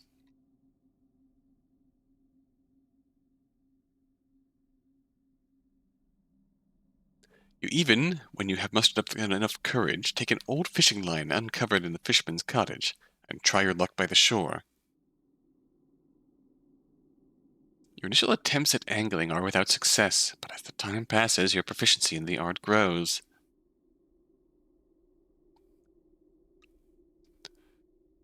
Sometime after you take up your rod, you find you're able to catch the odd fish here and there. Small, scrawny things, mostly, but the meat goes a long way to bolstering your rudimentary diet. You teach yourself how to remove the scales of these saltwater fish that you have captured and how to gut them. You learn, too, how to cook them over a simple fire. Sometimes you skewer these fish of yours on spikes and roast them slowly, innards and all. You're able to sustain yourself well enough during the day, though the faint pangs of hunger you experience never quite go away. Your physical discomfort, however, is secondary when compared to your desire to visit the mermaid. Your days might be dull and drab, but your nights comparatively are made of magic. It is only during the night the mermaid emerges from beneath the waves, and when she does, you hurry to her side. You never had anybody who took such great an interest in you, not until you met the mermaid. That is why she has grown to mean so very much to you. She's the first friend you have ever had. If you do not temper your obsession accordingly, I fear she may very well be your last. You care little for the potential danger, however, which lurks beneath your interactions with the mermaid. You want only to show the mermaid how much you value her, and you hope, within time, that she will come to value you, too. If you keep seeing her, surely she will stop thinking of her human friend whom she lost so suddenly. Oh no, that is your plan at least. Oh no. Fortunately, your self-serving wish to grow close to the mermaid seems close to being granted. Your nightly conversations, when you greet her, come easily enough, the words tumbling from your mouth like thread. You have grown rather comfortable in the mermaid's company, and she yours. She must have. For it is not long after you bequeathed your diadem of flowers to the mermaid that she looks at you, then posits a curious question. I was wondering, dear one, whether you would mind indulging me. I know this might not seem like an appealing proposition. I thought it would be remiss of me not to ask. I have seen some of your world, for I have sat on this shore for many, many nights hence, but you have seen nothing of mine. It seems unfair that I should know some of the world that you inhabit, while you know so little of my own. So, would you care to come with me, beneath the ocean's waves? There's much that I wish to show you, sights that cannot, I fear, be accurately represented in language alone. Words can be awfully stifling when it comes to the communication of experiences such as this. It is quite the florid speech, but at the heart of it beats a simple enough request. The mermaid wishes to bring you beneath the ocean's surface so that she might show you her home. Ah. You are flattered, initially, that the mermaid wishes to show you something so personal. This feels potentially dangerous. After this flutter of flattery, there comes an uncomfortable sense of unease. The mermaid might feel at home beneath the water's surface, but what of you? You are a human girl with two awkward, ungainly legs, and you were not made to live under the sea. You frown, and, mistrustfully, you look at the ocean. It is late at night, as it always is when you speak to the mermaid, and the water does not look blue.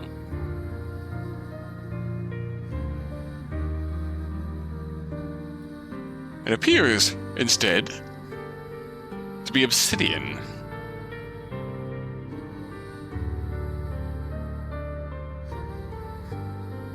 The waves moan as they break against the rocks,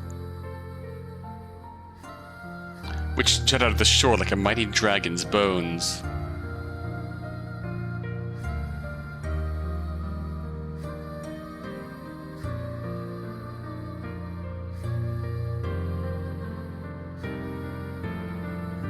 They sound angry, violent almost.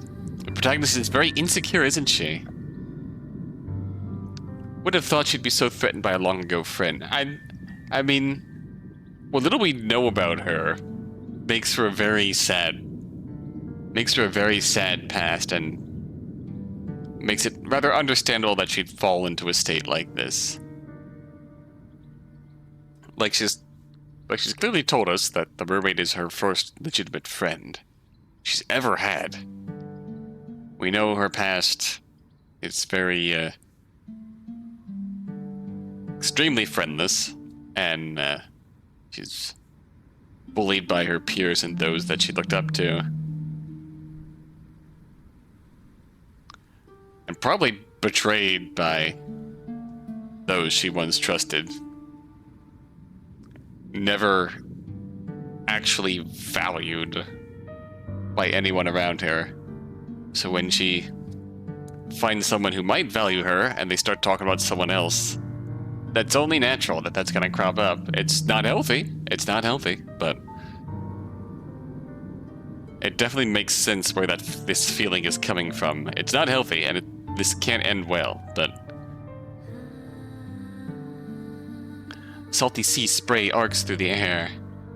Caught in the moonlight, it shimmers, sharp as knives. Hesitantly, you take a step back. You're a little afraid of the sea. It is so restless, so deep, and so all-consuming. It reminds you of a hungry monster. You've never submerged yourself beneath the ocean before. You never had the opportunity. You do not even know how to swim. You are fearful for your own safety should you consent to dive beneath the undulating meniscus of the water, but do not look so frightened, dear one. I'll be with you, and I will not let you go. You have my word. Shyly, you glance at the mermaid. She's still perched upon her rock, her hands folded neatly upon her. Well, she does not have a lap, not really. You are still afraid, but the mermaid's reassurance does help.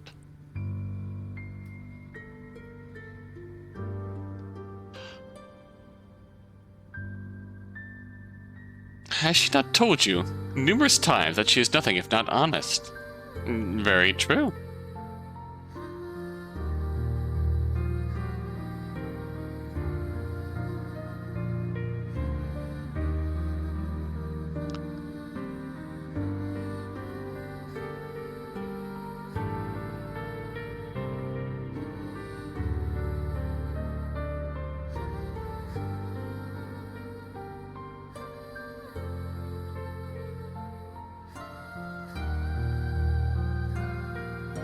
You trust her not to break her word. She will not leave you beneath the waves, abandoning you to a cruel, lonely fate to become the food of so many fish. Of that, you are certain. That is why, despite all your misgivings, you find yourself nodding your head. If that is what she wants, then you will accompany her. You are interested, too, in what lies beneath the ocean's surface, out of sight. Oh, I knew that you would agree. Thank you so very much for humoring me. I will endeavor to make these next few moments the most memorable you have ever experienced. Now would you care to come with me? I shall be your guide. The ocean's depths might be dark, but I will not let you get away from me. I promise. That can be a very wholesome good thing or a very concerning bad thing, depending on what happens in the next few moments. Mermaid extends her hand towards you, a hand which seems to cut through the moonlight, just like a blade. The moon's celestial rays play against the mermaid's upturned palms that it shimmers. Mermaid's hair, too, is glowing, backlit by Celine's glow, so that she looks almost like an angel. Her beauty is such that for a few moments you cannot do anything, neither step toward her nor back away. You feel frozen in place, rooted into the sand like some shore-growing tree. You still do not understand why the mermaid has taken such an interest in you, but an old adage does occur to you. You ought not to look a gift horse in the mouth, or ignore the pleas of a graceful, dignified mermaid. You reach out, your arm shaking like the skinny bow of an ancient tree, and find the mermaid's hand with your own. The mermaid's fingers curl around your own. Her nails, only now you notice how sharp they are, digging into your skin. Though the mermaid herself looks very soft, her grip is surprisingly strong. You do not think if she wielded, you would be able to get away from her. But why would you want to? She does not mean you any harm. Now let us be on our way. There's much to see in my underwater kingdom. I cannot wait to show it to you. The mermaid turns toward the ocean, as do you. A brief moment passes. One during which you allow yourself to stand there, your hand claimed by the mermaids, as the wind buffets your hair and your skirts. You inhale deeply. The smell of the salt is heavy in the back of your nostrils, so much so you could choke on it. It's not a particularly pleasant smell, but you have grown accustomed to it after living in your tumble-down cottage by the shore. It is nostalgic almost. You have a vague feeling as you stand on the precipice between your world and that of your aquatic companions, that you might never again be able to smell the salt in the air like this. That is just a silly supposition, though. You are being foolish. The mermaid will turn you back to the surface in due course, will she not? Surely! Surely, you hope she will.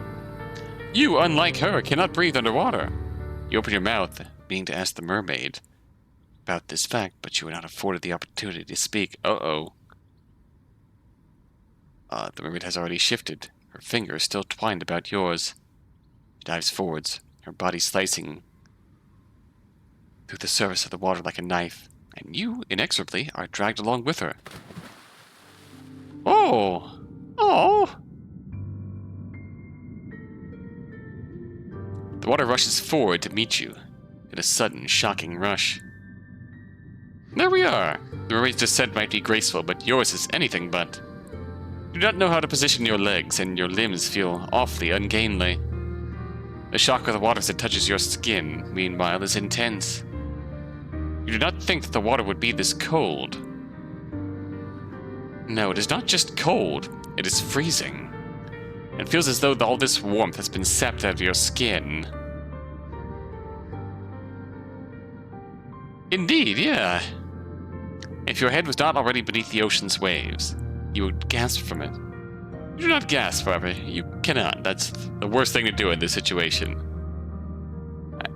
I think pink hair, if the image on the store page is anything to go by.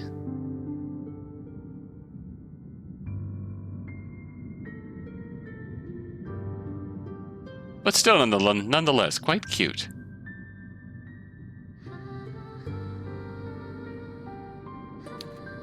Your body no longer feels as though it is your own. Your hair is unspooling behind you like a thread, and your skirt is fluttering. Your body rocks to and fro as though being soothed in a mother's arms.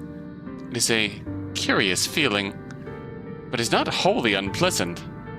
If only it were not so cold down here.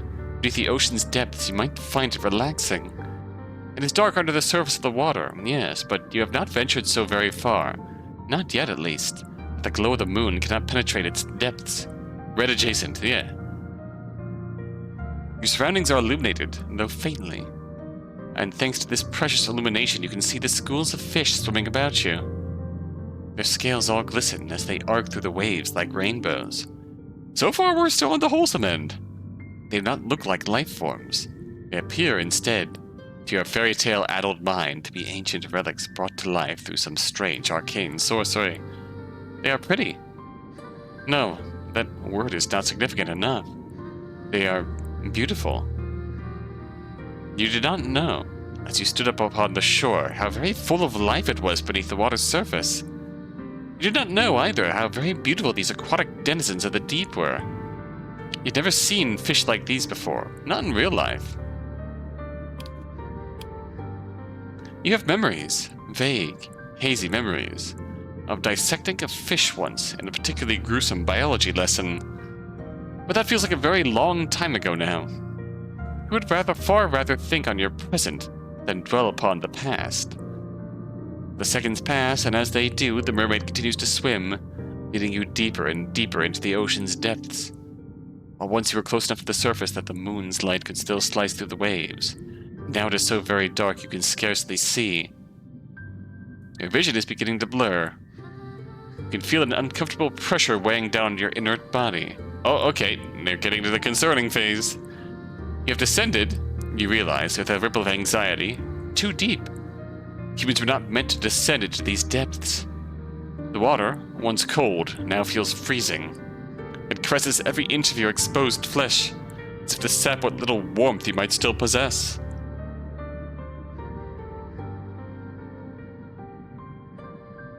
You shiver, And when you do, you swear that you can hear your teeth chattering, despite the water which stops your ears. The water is stopping up your nostrils. There's so much water down here at the bottom of the ocean. It is endless. The mermaid might be able to breathe underwater, but you are not so very fortunate. Your body is far less sophisticated than hers. It requires oxygen with which to furnish your body with continued strength, not salt water. Mortis. I should have seen if I could add Mortis to sound alert. Is that really, that is appropriate for this point in time. Your body is far less sophisticated than hers. Not salt water. The thought of trying to inhale the endless water which surrounds you makes you shudder. You would rather not attempt it. You do not have gills. When will the mermaid take you back to the surface? Surely she must know that you have fast begun to near your limit. You've been under the water for too long, and it is too cold, and it is so dark now, in the event that you cannot see much of anything. The joy you once felt during your underwater adventure has begun to dissipate, just like the last of the oxygen you still possess. It's time to return to the surface now, but how are you to communicate this with a mermaid? You cannot speak, and she is not looking at you. She's staring, instead, fixedly at something beyond your comprehension. Something far away, perhaps, in the underwater gloom that you cannot see. Not knowing what else to do, you try to pull your arm free from the mermaid's grasp. You hope that this will signal to her that she has grown too carried away in her endeavors, that you have to cut short your expedition and return you to the shore. The mermaid does not react, however, to your attempts to escape her. Her grip does not slacken, as you had hoped, from about your wrist. In fact, it is quite the opposite. It feels as though she was gripping you more tightly than she was, as if to prevent your escape. But why would she do that? You tap on the mermaid's shoulder to get her attention, a gesture which prompts her, at long last, to turn. I'm concerned. Her fair hair billows about her, suspended in the water like a shroud. Then she says, in that calm, measured, incredibly reasonable voice of hers, "Yes, dear one?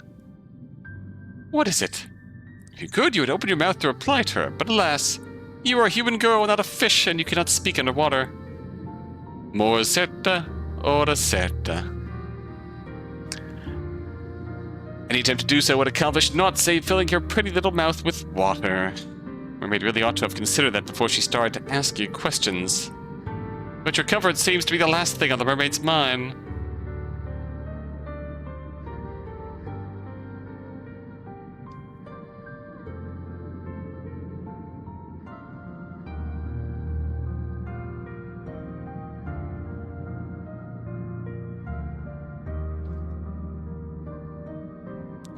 She smiles at you gently and delicately, then says, I understand. Being underwater for so long must be beginning to take its toll. Do your lungs feel like iron? Are they heavy? So she does understand your woes. You might not be able to speak, suspended as you are in the dark, murky depths, but communication is not wholly impossible. You nod your head empathetically, hoping that this will be enough to make your distress apparent, but...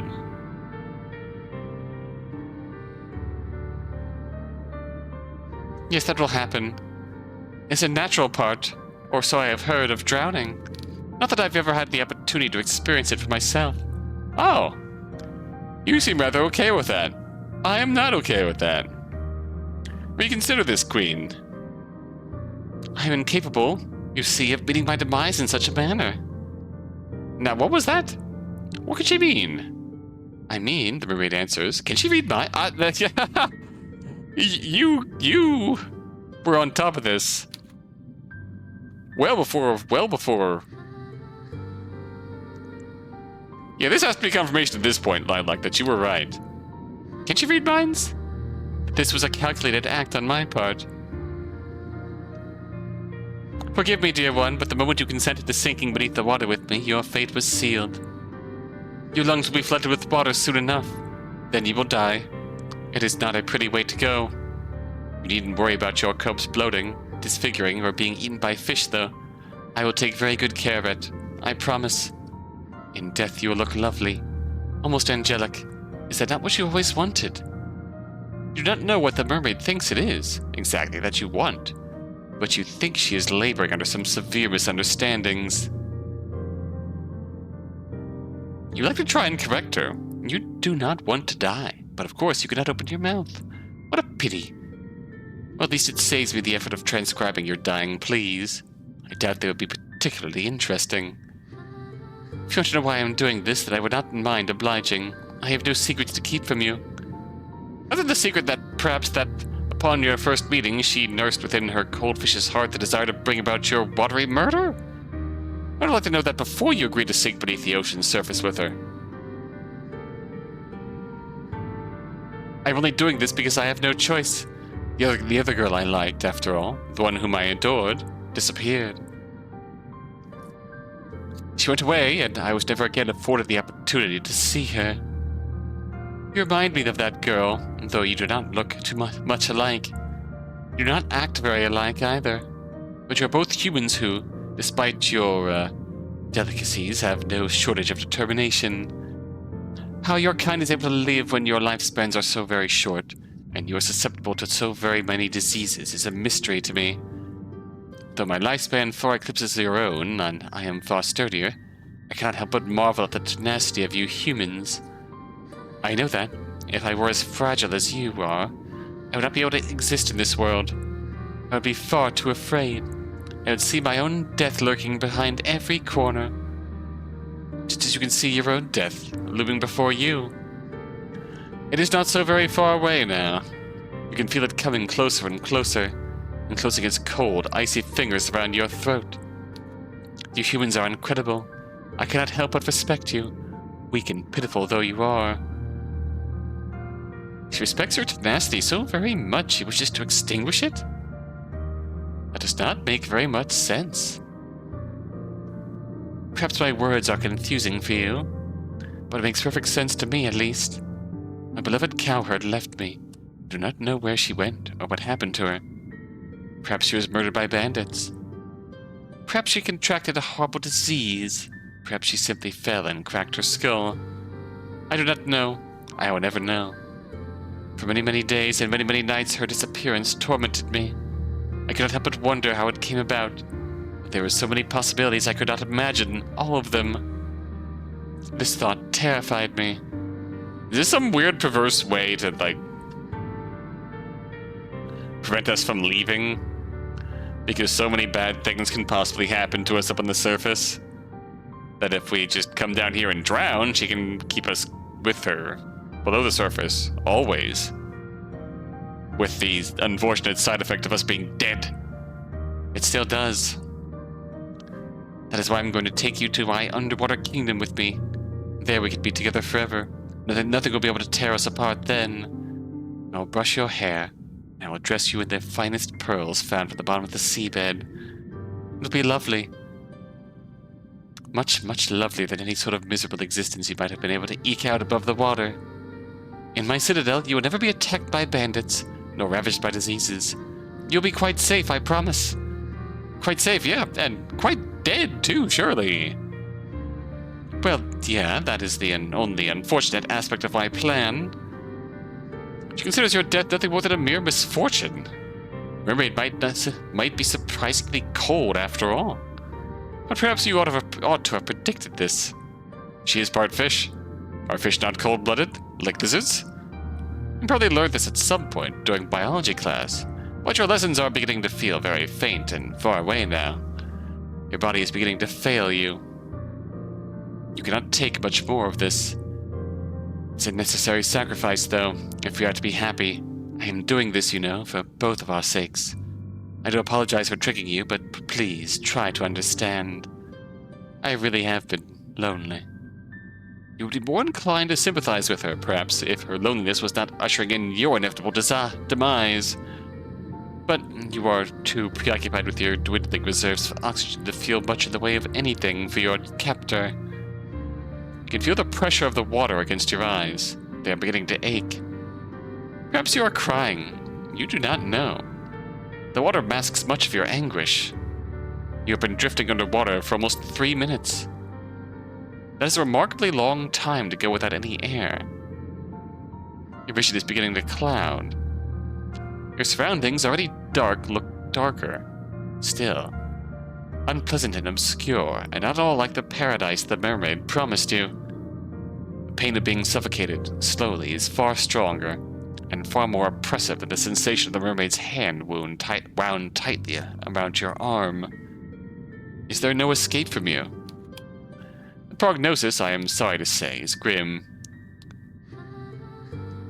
Your fate, as the mermaid said, really was sealed the moment you met her. Luxuriating on those rocks beneath the moonlight. But you'll forgive me if my sympathy is limited. You did bring this upon yourself, you know. You reap what you sow. And in your case, you made a series of bad decisions which led to your untimely demise. Now what do you want to do? Will you accept this fate of yours and rest in peace, or will you try to fight against it? Oh boy!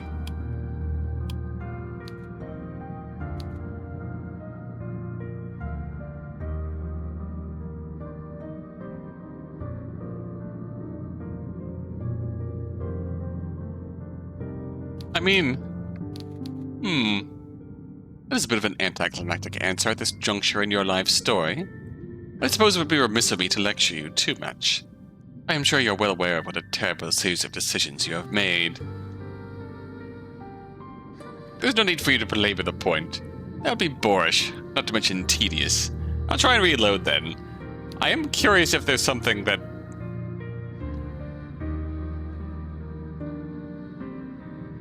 might, like, connect the 3 routes. I'm rather tired of scolding you, so instead I think I will content myself with loving you. What? You thought in your death the mermaid was the only one who would be able to cuss at you? I know I have said this before, but you really are naive. You cannot escape me, even if you are at the bottom of the deepest, darkest ocean.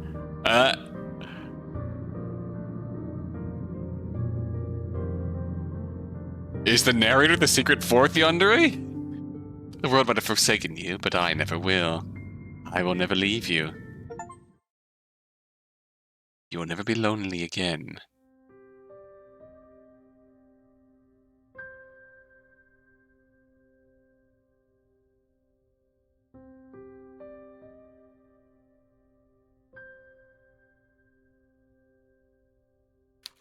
Alright, now let's fight. Fight! Ah, I like that look on your face. It's a look full of determination.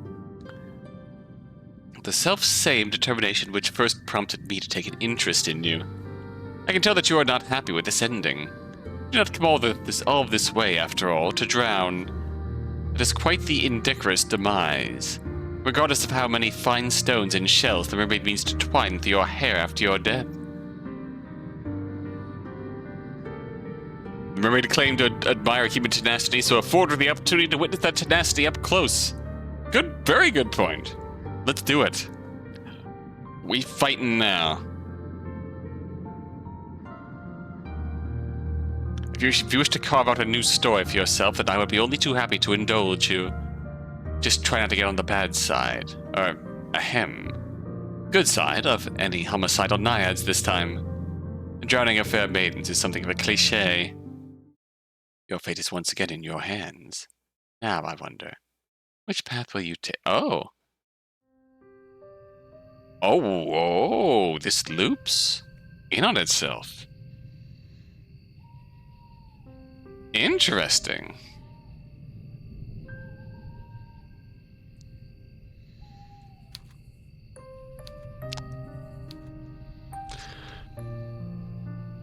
Well, we heard about the village from the mermaid. Let's go check out the village. So, you want to go to the village? Good idea. Let us see what further trials await you there. This night is far from over, as much as you might wish it was, and there's still much more to discover.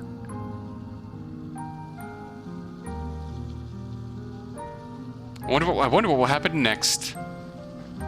You follow the path which leads to the village. supporting yourself on weary, aching limbs which feel ready at a moment's notice to snap at the knee beneath the burden of your weight. The soles of your feet are screaming at you. You need to lie down, and quickly.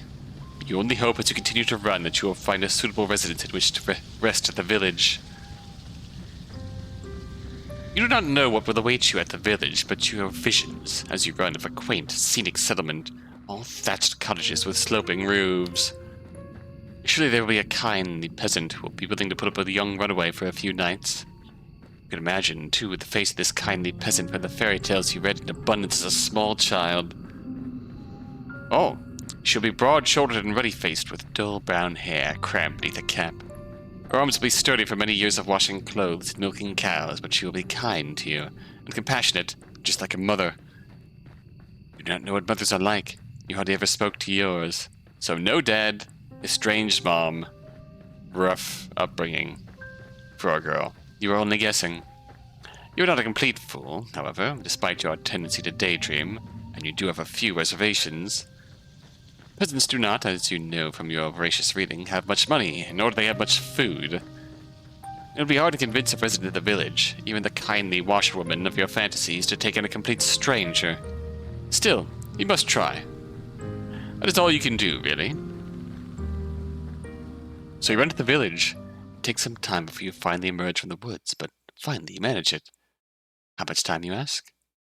I cannot answer that. Did I not say that time had begun to lose all its meaning? The forest is behind you now, at least, and all the awful nightmares which dwelt within it. It is still cold, though, and it's still foggy. Still dark, too. The sun has yet to rise. You can see the moon more clearly now, though, as it hangs above your head, round as any pearl, or orb, or crystal ball. The moonlight shines down upon the village, nestled among the hills like a diorama. Hope anew bubbles within you. You have finally made it. Surely not but your salvation awaits you. You follow the winding dirt path to the village, looking this way and that. But your hope, such a precious fragile thing, soon begins to fade. The village, up close, does not look half as welcoming as you imagine.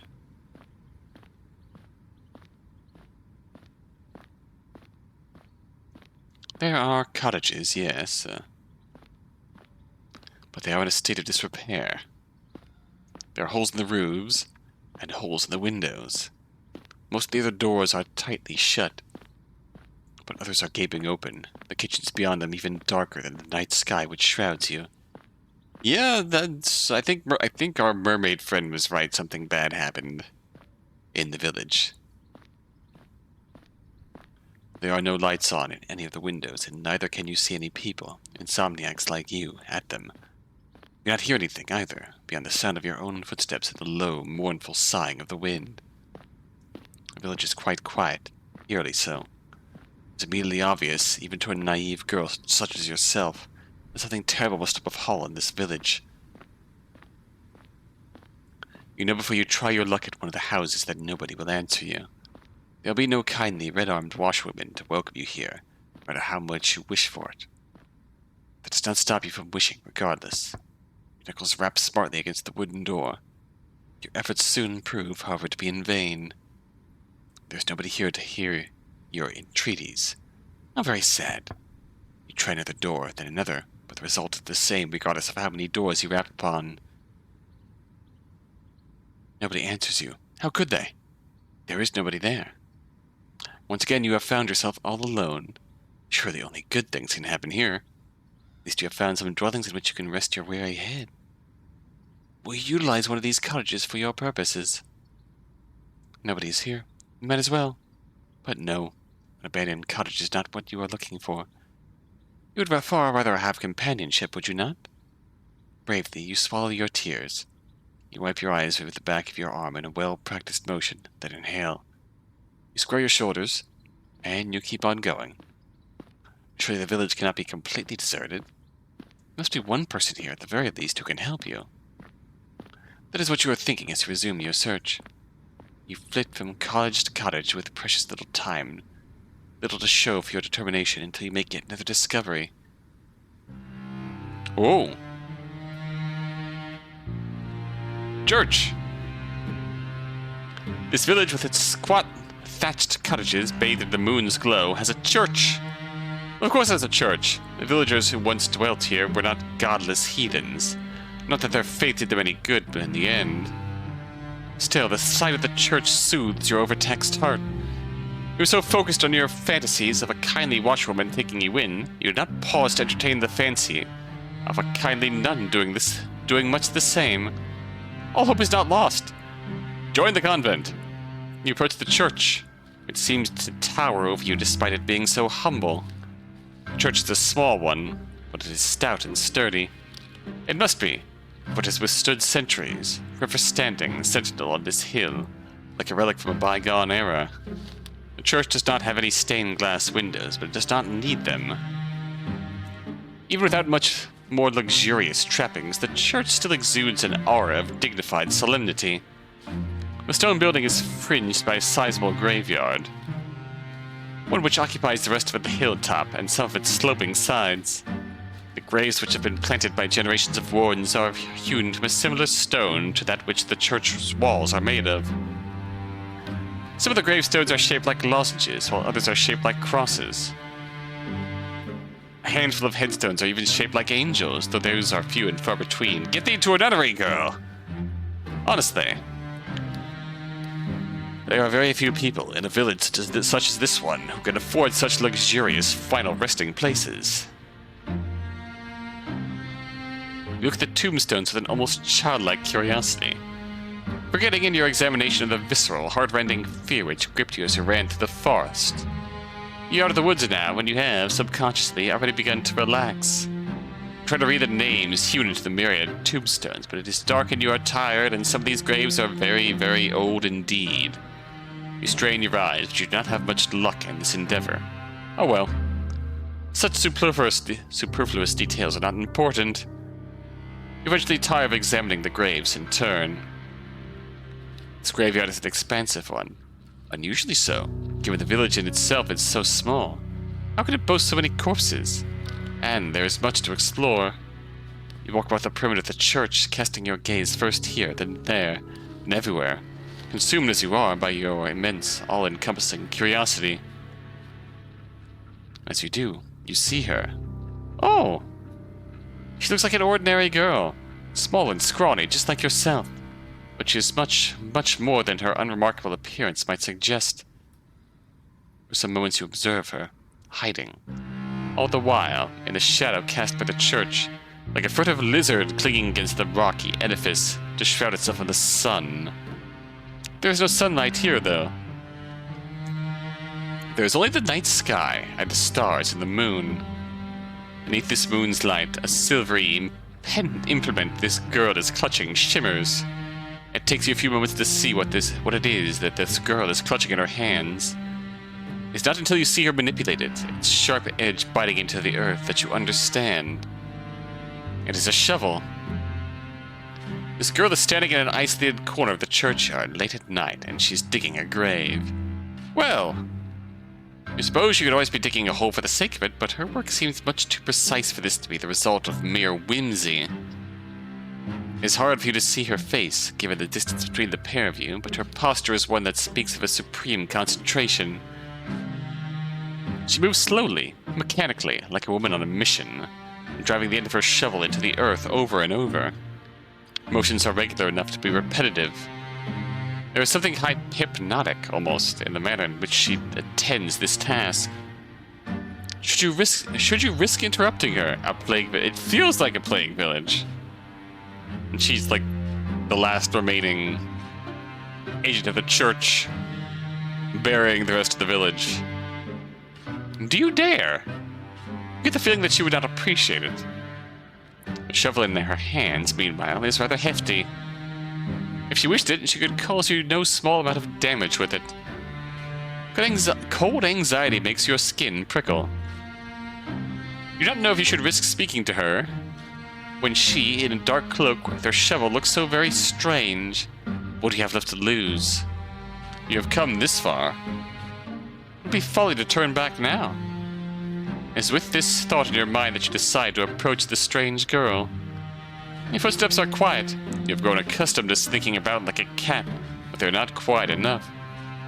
The girl's senses must be finely tuned because she blinks. Then she turns. Your eyes meet.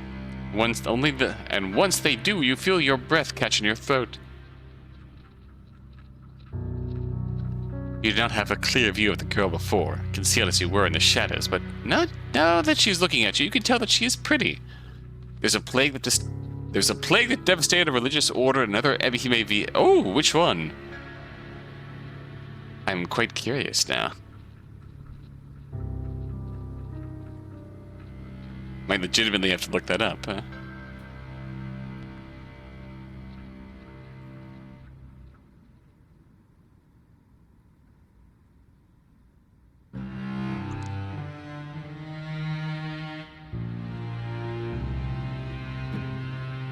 Now the gay panic takes hold.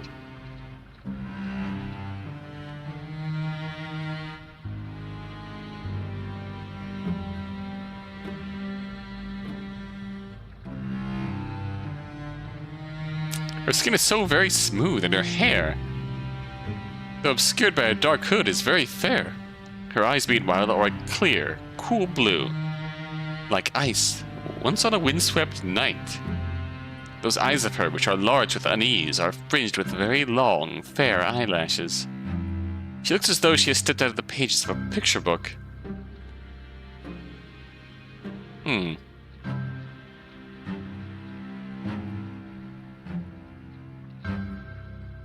This is curious indeed.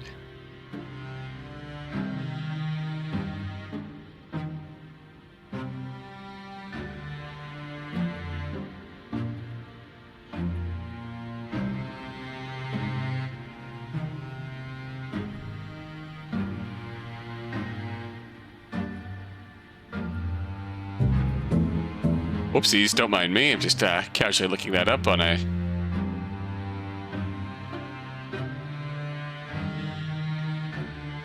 Curious.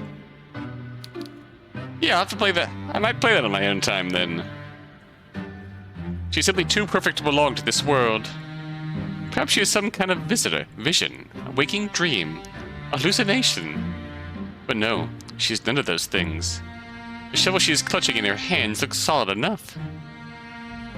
Yeah, looks solid enough. It looks like it's pretty broken. It's looking quite broken indeed. Its pointed tip glittering wickedly in the moonlight. You steel yourself, expecting perhaps some sort of outburst, but the tension soon drains through the girl's slender shoulders. Her fingers, which once were gripping the handle of her shovel tightly, relax. Her lips curve upward at the edges. She is smiling, and what a smile it is. It is transformative. Almost unsettling when she has that neutral expression on, but the smile makes her look quite nice indeed.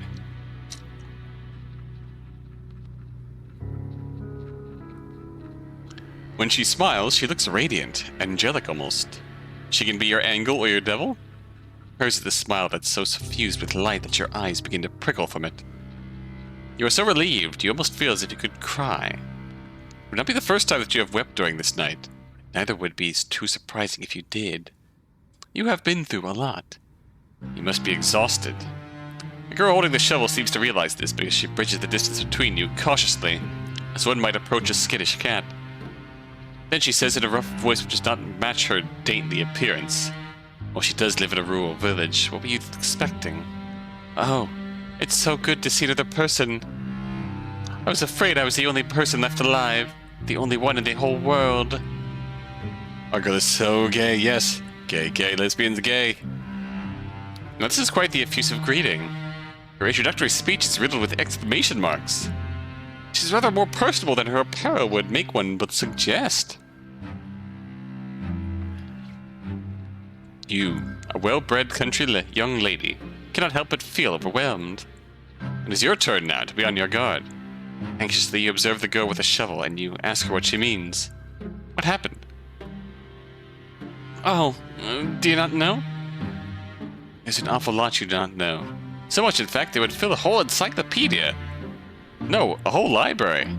You shake your head, ashamed at your ignorance, and this girl frowns. He mustn't be from around these parts. I guess I should have known. This village is a small one, and everyone else knows everyone else. The girl's expression falls. At least they used to, back when there were still people to know. That ain't the case now, though. Not after the plague. There was a plague? That would certainly explain why the village, when you walked through it, was so quiet. Did everyone else succumb to this mysterious illness? That's right. It's just me here now. I've not seen another human being in a long, long time. It gets so lonely here. Title drop. Now that's an interesting turn of phrase. It catches inside your head like a burr. Have you heard it before? You do not have much time to ponder this, however, because the girl takes a step towards you. You know what this feels like? You know what this feels like? This feels like trying to think of the creator's name. The Charon RPG Maker games. The Charon RPG Maker games, which usually involved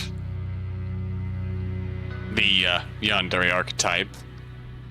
And also, I remember a bunch of them having almost a similar structure, like an early branch that funneled you down a route with a different character and told a different story involving said character that usually did not end well. I wonder if this in particular was inspired by that, but this also seems to have an overarching something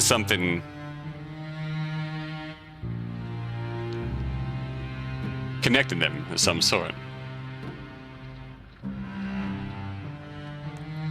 Come on, how rough could a voice be? I imagine when we're thinking of it as a rough voice, it's more like a heavy country girl voice.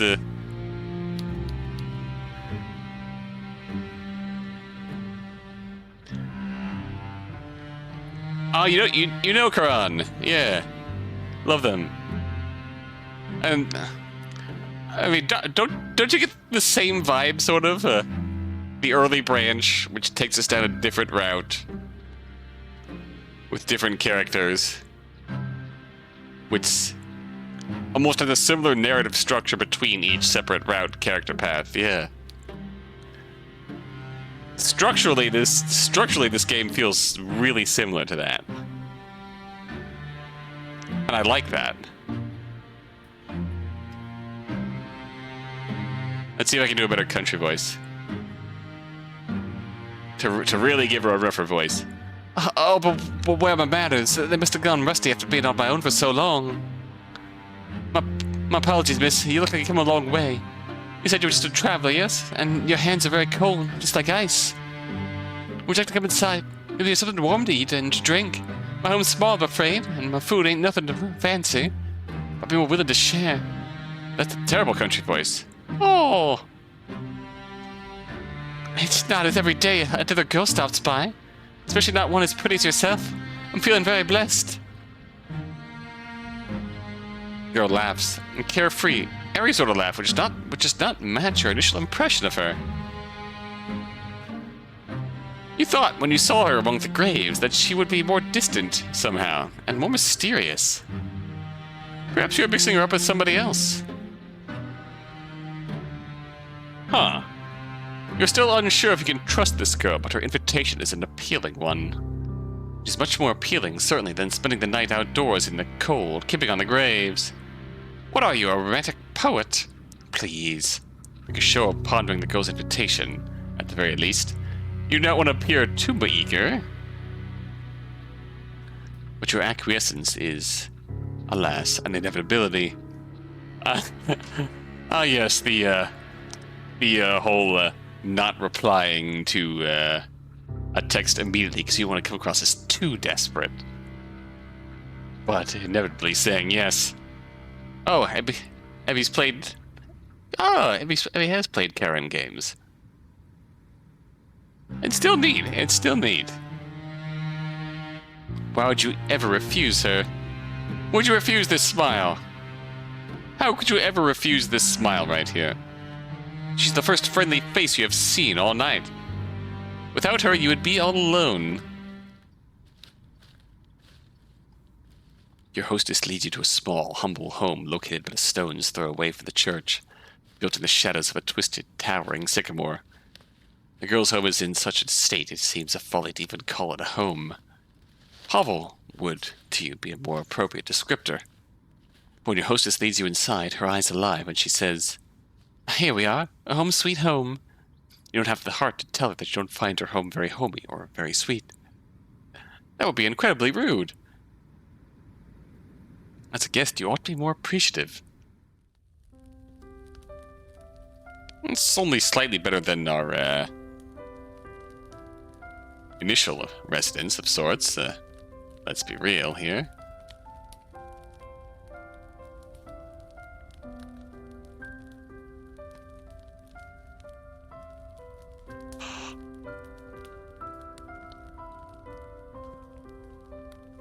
Half-heartedly, look around your newfound surroundings. The ceiling is supported by wooden joists and is perilously low. Not so much so that you are in danger of bumping your head, but just enough to feel claustrophobic. There's a fire in the corner, though it is not consigned to a grate. The fire instead is blazing in the open, a circle of logs set alight like a scene from a witch's kitchen. Yeah, the mermaid was way more sus from the get-go. And in the mermaid path, we were way less inclined to hide how desperate we were for any sort of contact. Above the fire hangs a silvery pot suspended from one of the wooden eaves. Other objects of interest are hung from the eaves, iron implements you take to be cooking utensils. Various herbs and strips of meat left to cure. The smell of cooking fills the air, mingled with the sharp, sour scent of unwashed bodies. How, you wonder, does your hostess clean herself? You do not see a bathtub anywhere. Perhaps she does not possess one. The girl's home is unremarkable in every regard, but it is, you suppose, better than nothing. At least there is a roof over your head and food to put in your belly. The girl looks to the pot, suspended over the fire, which she gives a stir with a ladle. Then she brings the ladle to her lips to taste whatever concoction she has brewing within it. You only hope that she is not, like the weird sisters from that famous play, brewing a broth with fenny snake fillets. Yeah, I think this is just about done, the girl says, to nobody in particular. He sets the ladle down, back in the pot, then looks to you and smiles. Do you want something? It looks like you've come quite the long way, and you must be hungry. These words are like music to your ears, if you were to find the trumpets of God's most loyal angels. You are so hungry you could eat a horse. Not that there are any horses in the immediate vicinity. You express your interest to your hostess, who smiles in response. I thought you'd like the sound of that. Just give me a few moments. Your hostess retrieves two earthenware bowls covered with rickety hinges, into which she pours 2 hefty helpings of whatever it is she's cooking. It feels somewhat adjacent. Yeah. Shakespeare still existed. This she serves with bread, which is so hefty it could be used as a murder weapon. Uh-oh. Dense bread. Romantic poets were mentioned not too long ago. It's not much, I'm afraid. It's only soup and bread. Should take the edge off your appetite, though. You thank your hostess for your hospitality, your stomach rumbling all the while. The soup does, not look like anything you would typically consume, but the soup's poor presentation does not dissuade you. It is true enough that people eat first with their eyes, but when one is hungry enough, one becomes obliging enough to eat almost anything. Why else do you think that people, when stranded upon desert islands, will resort to cannibalism? Humans are creatures of necessity. You like to wrap yourself up in your pretensions, but in actuality, you are not much better than animals. You are so hungry. Your stomach is achingly empty that you certainly descend upon your food like an animal. Your teeth glint, your incisors gleam, and soon you have consumed all that your hostess has offered you. Your hostess watches while you eat, and she giggles once you have finished. Did you enjoy that? Oh, you catch your hostess's gaze, suddenly abashed. You're so hungry you fail to account for her judgment. Now that you have some food in your belly, though, and you have been suitably warm, your old self-consciousness is returning. Oh god, did you not make a fool out of yourself?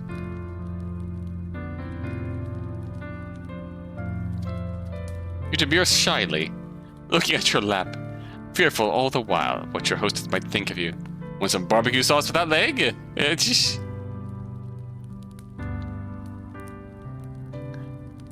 I mean, honestly, I'll just tear that straight through. Girl is snobby, a little too cloistered. I feel mean. Oh, that is a... Yeah, wait. It is... It does kind of feel like we are dealing with Schrodinger's cannibalism. Schrodinger's Campbell. And it's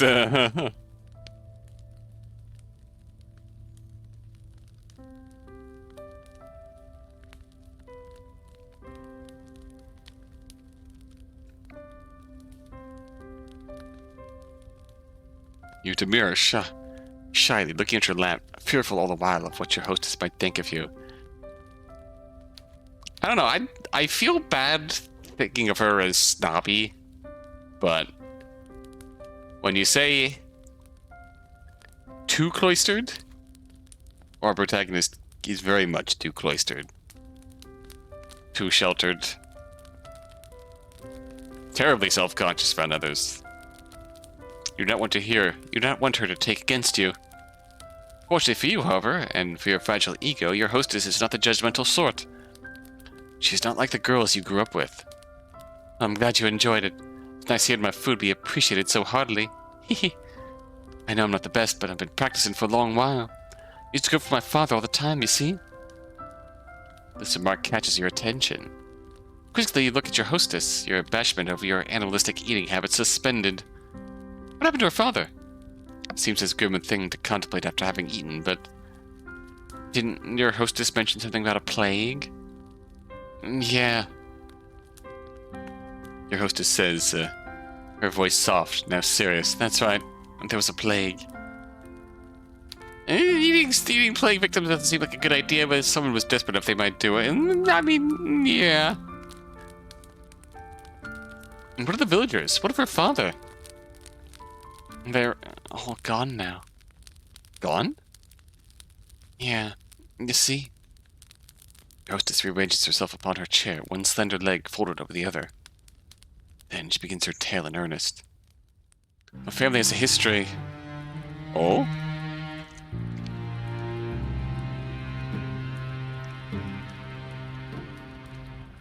Gravekeepers. We've lived here for centuries by the church, so as we can tend to the graveyard. Ah, so this abode is centuries old, then. Would certainly explain the dirt. My father used to prepare birdies for burial, back when he was alive. He built the coffins, and he dug the graves, and he lowered the coffins into the dirt. I know it might sound like an awful job, but someone's got to do it.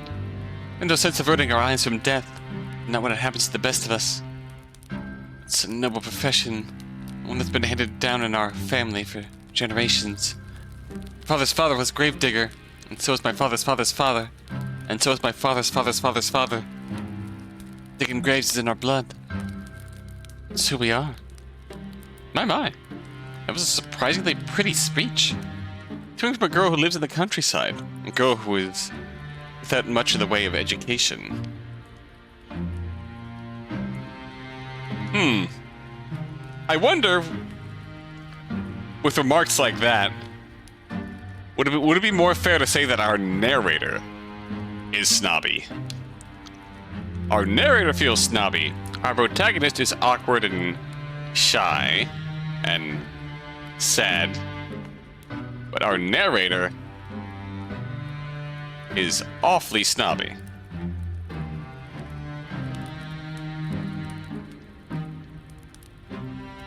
It is apparent, just to listen to her, then, the way she slurs her syllables together, that she's never had any education lessons. Not like you. Or perhaps not, if we're observing this too. There's a determination, however, to her, and a pride in her genealogy which gives her a respectable aura. You cannot help but be impressed. So, you ask your hostess, does that make her one of the long line of gravediggers?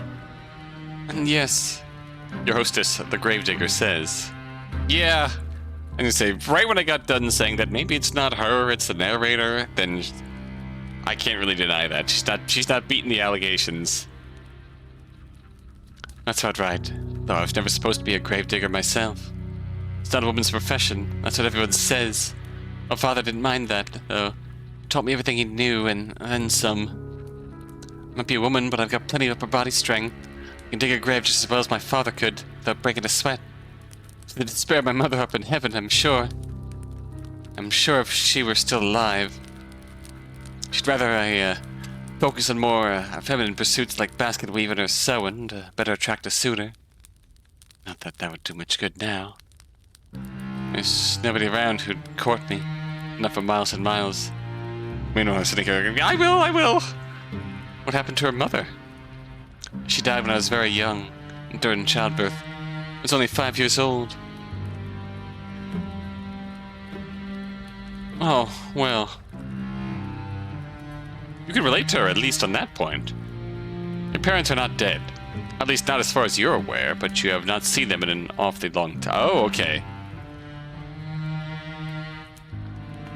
In the Mermaid Path, she gave us the impression that her father was quite dead. But perhaps, if he's not truly dead, then perhaps he is just absent.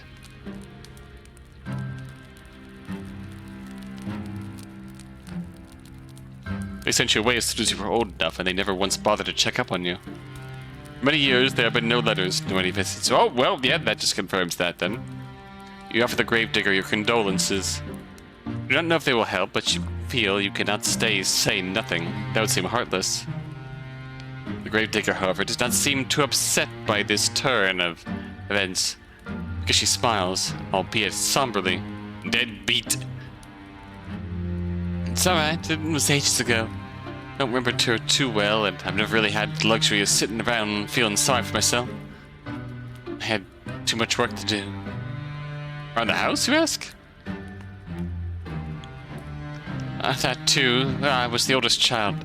It was my job. After mother died, to manage the sweeping and the cooking and looking after all my siblings too. You blink, intrigued, then glance about your hostess's humble lodgings. You do not see any siblings in the immediate vicinity. Where could they be? Gravedigger must have noticed your roving eyes. You are not being exactly subtle, because she shakes her head. I had siblings. 2 younger brothers. They're both gone now. Oh. Yeah, that... You should have known. You should have seen this coming. You apologize to the gravedigger for your lack of tact, but she does not seem upset by this faux pas. Don't apologize. It's not your fault. My brothers weren't long for this world anyway. The youngest, he died when he was still a babe, and the oldest, he died before he reached double digits. I was upset about it at the time, of course. I've come to terms with it. Girl, there was a plague! Get with the program here! And then again, this sort of dense misunderstanding seems to track for what we know about her so far, so...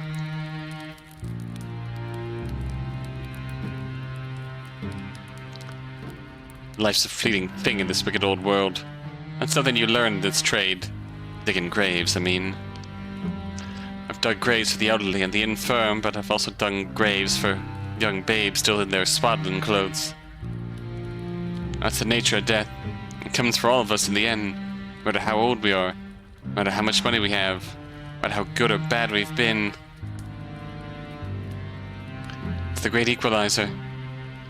Or so I've heard. A chill creeps down your spine as you listen to your hostess's speech.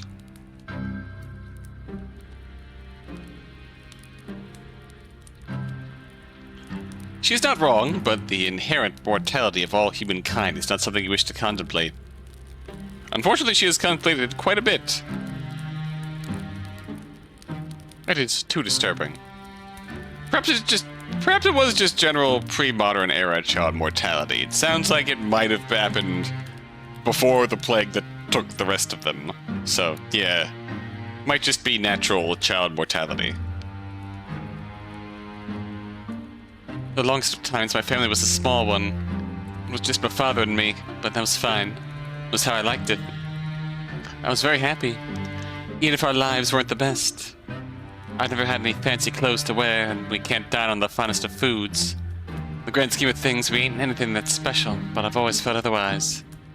I thought that I was blessed.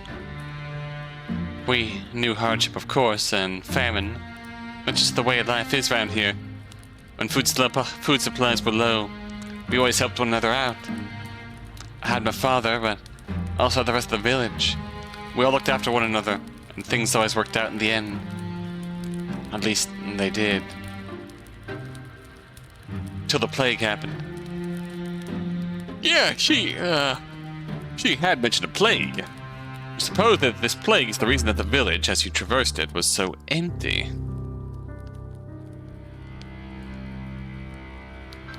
Yeah. She had mentioned a plague. You'd been wondering when she was going to return to that topic.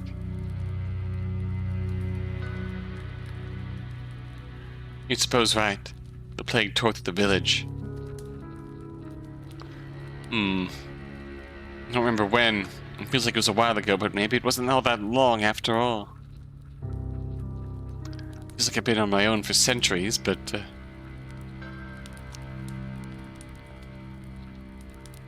I'm getting a familiar turn of phrase here. This is the same... attitude the mermaid took. Just as eyes began to cloud over. It looked as though she was entrenched within her own memories. What could she be remembering? You've never seen a plague before, but you have heard of them in your history lessons. The history professor was quite enthusiastic about the subject. He talked about piles of dead bodies stacked up in the streets.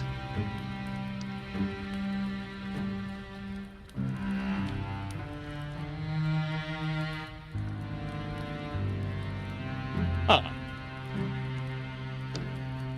Again, it's hard to tell. It might be. We never got a clear answer on the mermaid, but it's the same format that we considered mind reading in that sense.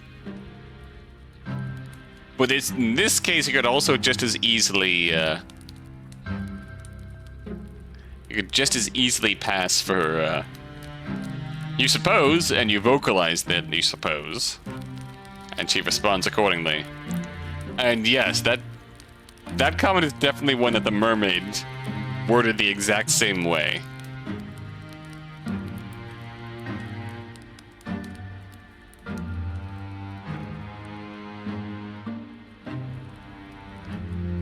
I accidentally resized this window.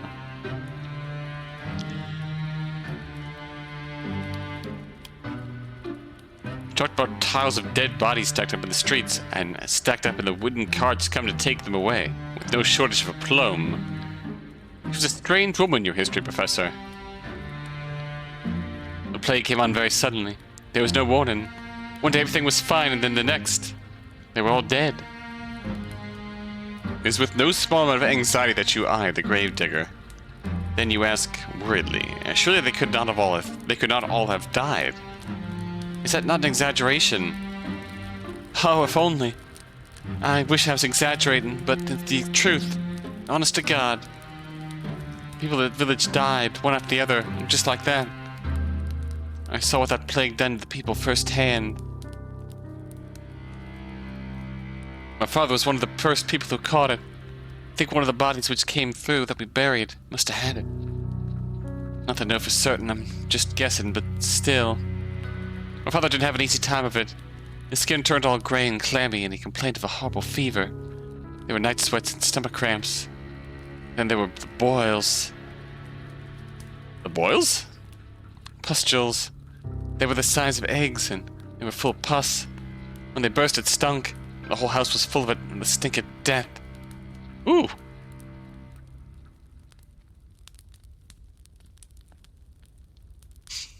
The wise woman of the village came to see if she could be of any use, but it was no good. My father was too far gone already. We took one look at him lying on his deathbed, and she shook her head. She said she didn't want to get any closer. Can't say I blame her. It was a ghastly sight. I didn't appreciate it at the time, though. Felt like she was turning her back on us. I wished her ill. I remember that, after she left. Till a few days passed and she fell sick too. Then I felt bad for cursing her. Couldn't but worry if it was all my fault. It's silly, I know, but... Gravedigger closes her eyes. She seems to squeeze her lids together until her lashes melt like flecks of fallen snow.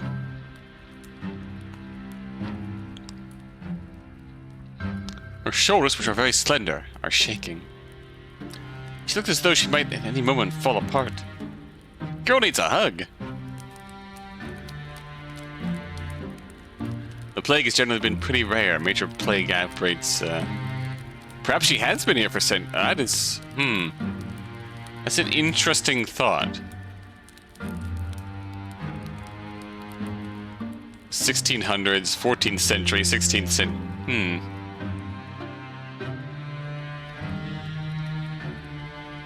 It's an interesting thought.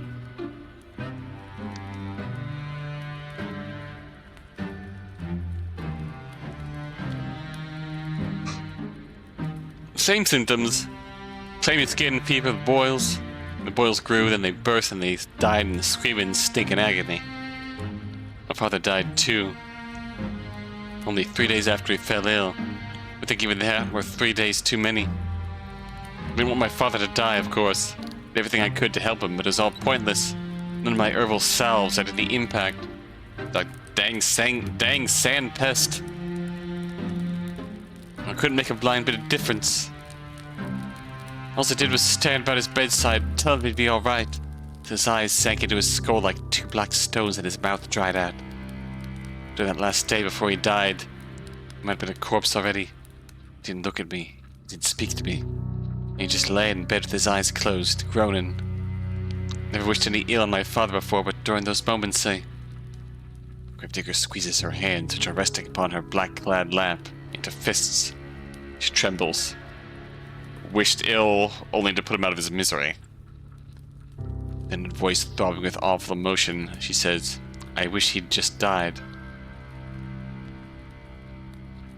Well, based on her anecdote, it does not sound like she had overly long to wait. Wonder if she would consider that a silver lining. No, perhaps not. Gravedigger is still shaking. She will not cry, will she? You hope not. Awkwardly, you look at the Gravedigger. You're not sure how to soothe her, but you know you must make some sort of an effort, even if it is a token one.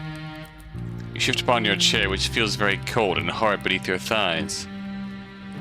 Then, you say very softly that you're sorry. It is not much, but it is all you can think of saying. You had thought initially that your situation was comparable to that of the Gravedigger, but now you can see that this is not the case. Her suffering has far outstripped your own. Not that suffering's a competition, of course. Your apology feels inadequate to your ears. Largely because it is, but the Gravedigger seems not to mind it. She's very big-hearted, that girl, to smile at you so, no matter how foolish she might be. Do you really deserve such kindness? Oh, again with the apologies.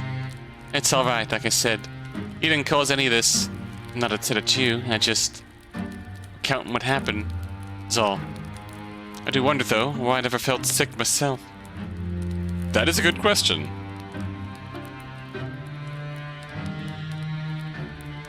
I thought I was gonna die, so I'd already prepared for the Reaper to come and take me away. Or maybe he wasn't interested. Maybe he'd already satisfied his appetite and all the others. That, or maybe he thought he'd have to leave me alive for practicality's sake. With my father gone, who else would tend to the dead? I was the only person left by the end of it all, so I had to bury the people in the village. They're all resting peacefully now, under the earth. Where the plague can't reach them. It does feel medieval. It does make me wonder about the time setting here as well, because At the very least, our protagonist's school and setting in that regard doesn't feel nearly as medieval, but there is also villages, very older villages and structures about the land here. On the one hand, I'm happy for them. They were able to escape from all their suffering. I think about all the people I've lost, though. The gravedigger tenses. Then she sniffs. I think about all the kindly washwomen who let me scrub the mud and dirt from my clothes. Aha. Timing here. So this village did have its fair share of washwomen after all. It would seem your earlier insistence upon this particular point was not without merit. The handsome young farmhands who used to flirt with me. A priest who preached at the church, who told us wonderful tales of paradise, and the children who would skip stones on the lake and play hopscotch in the streets. Can't help but feel so lonely. Gravedigger's eyes began to shine. Once she has finished her address, with tears, but she does not let them fall. She's being very brave, much more so than you are. Anxiously, you extend a hand toward her, meaning to... what? Give her a hug? You do not know her well enough. Pat her head? That would be infantilizing. Squeeze her hand? That's acceptable. Perhaps I could be... feels like that'd be an acceptable... if not a bit forward. Acceptable gesture, but unfortunately, we are gay. And the panic to be real. Perhaps that could be misconstrued as a romantic overture, and that is the last thing you want. You endured more than your fair share of teasing over that. You sit there for a few moments, paralyzed by indecision, as the gravedigger poorly suppresses her sniffles. In the end, you let your arm drop back to your side. Your hand rests upon your lap, as useful as damp kindling. You do not know what to do with it. You do know that you ought to say something, though, to show that you heard her plight and that you care. You do not know what that something should be, however. No words could ever console the gravedigger. They would never be enough. They could offer some balm, however, to the bereaved. And so, after a pause just long enough to be awkward, you offer your condolences. What else can he say? Oh, no. Gravedigger replies, wiping a few stray tears away with the back of her arm. And it's all right. I've grown used to it, really. Being on my own, I mean. It ain't so bad, really. I'm not alone now, at least. I meant you. You'll keep me company, won't you? Well, what can you say to that? You aren't callous enough to trample this poor girl's hopes, are you? You know full well you know how awful that feels. You do nothing but nod, response which makes the girl smile more widely still. That's wonderful. I know you're just a traveler who's passing through, but I can offer you bread and board till you leave. I have food enough and a spare bedroom. I can make it up to you right now. You'll be tired after your long journey. Just give me a moment. The gravedigger rises to her feet in a flurry of excitement, then retreats. You watch as she departs, a little too eager to please, and frown. Goes home as a small, humble one, with a low ceiling and slanted walls. You cannot imagine such a small dwelling possessing a spare bedroom. The so-called spare bedroom is, in all likelihood, the room her father slept in before the plague carried him off. Oh. You do not think that you would like to spend the night in the room of a dead man, but what choice do you have? You are tired, wretchedly so. Why, it is all you can do to keep your eyes open. While you are running through the forest, desperate to escape from your pursuer, you had no thoughts in mind behind finding some safe sanctuary in which you could recuperate. And yep, here's this echo now. Now that you have found said sanctuary, it would be unreasonable to find faults with it. You ought to learn to be more thankful for what you have. There are many, many people in the world with less. You rise and follow the gravedigger once she has finished her preparations to her so-called spare bedroom, which is every bit as cramped as you feared it would be. At least there's a bed, which can as something of a relief. The rest of these lodgings are so humble you would half expecting a straw pallet. A straw pallet? Funny. As tired as you might be, you cannot lie to yourself. You have no desire to sleep among the hay like an animal. The sheets of the bed are clean, too, a fact you discern with a cursory glance. So you will not be expected to sleep upon the sweat-soaked linen of a plague-ridden man, after all.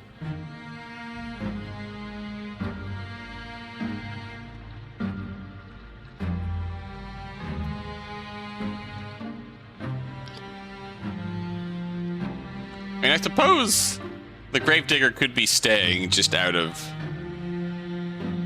memory to her family and her village to some degree. But then again,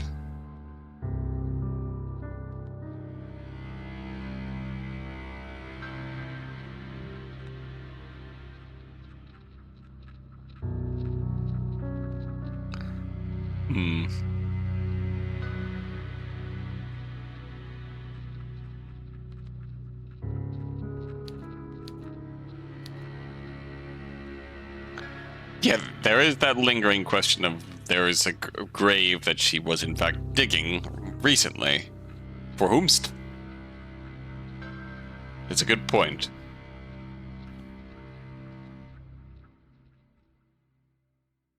There even be any corpses to bury by now? This really is your lucky day. Yeah, that... In theory, that everyone is already long buried, so what was she digging? I got you this too, the gravedigger says somewhat shyly as she hands you a folded gown to sleep in. Thought it might come in handy. Your own clothes are, a little shabby. She'd say that again. Your skirt is covered in mud and the hem is torn and ragged. This nightgown's one of my old ones, so it's suffered a bit of wear and tear, but I hope it'll fit alright.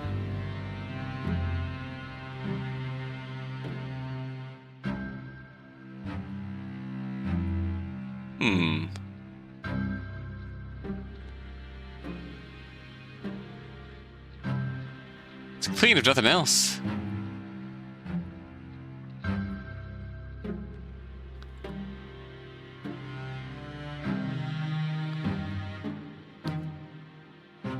Accept a nightgown from your benefactress with words of thanks. You want to sound appropriately appreciative, but you cannot mask your fatigue. Weariness overcomes you and you yawn. A fact that the gravedigger does not fail to notice.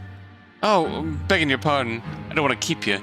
You're making myself scarce. If you need anything, don't hesitate to ask. I'll be happy to help. Gravedigger bows her head to you like a drudge, then hurries off, closing the door behind her with a thud.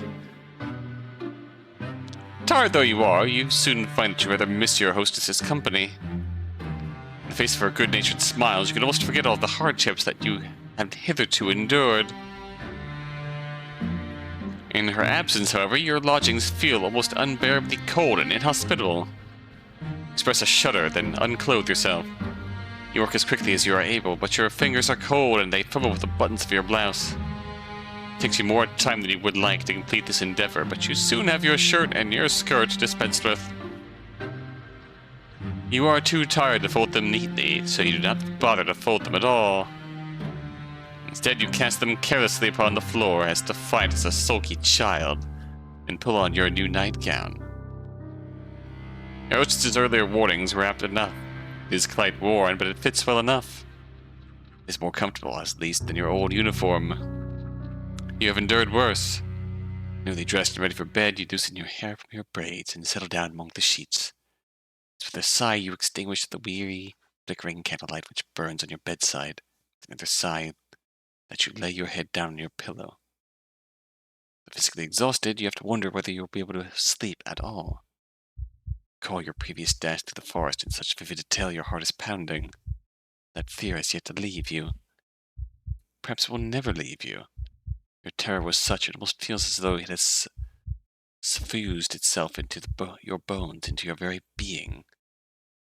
Your exhaustion is greater than your worldly anxieties, and soon it claims you.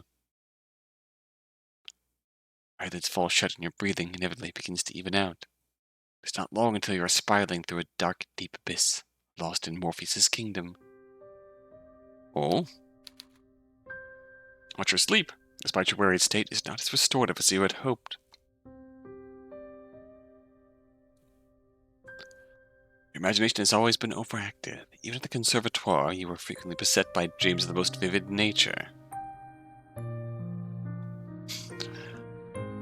The dreams that you have this night, lying beneath unfamiliar sheets on an unfamiliar bed, are no less intense than usual. In your dreams, you're back at the conservatoire, the place where this adventure of yours began. You're wearing the crisp white blouse you once discarded and your grey, unremarkable skirt. Your hair is tied in braids and your eyes are downturned.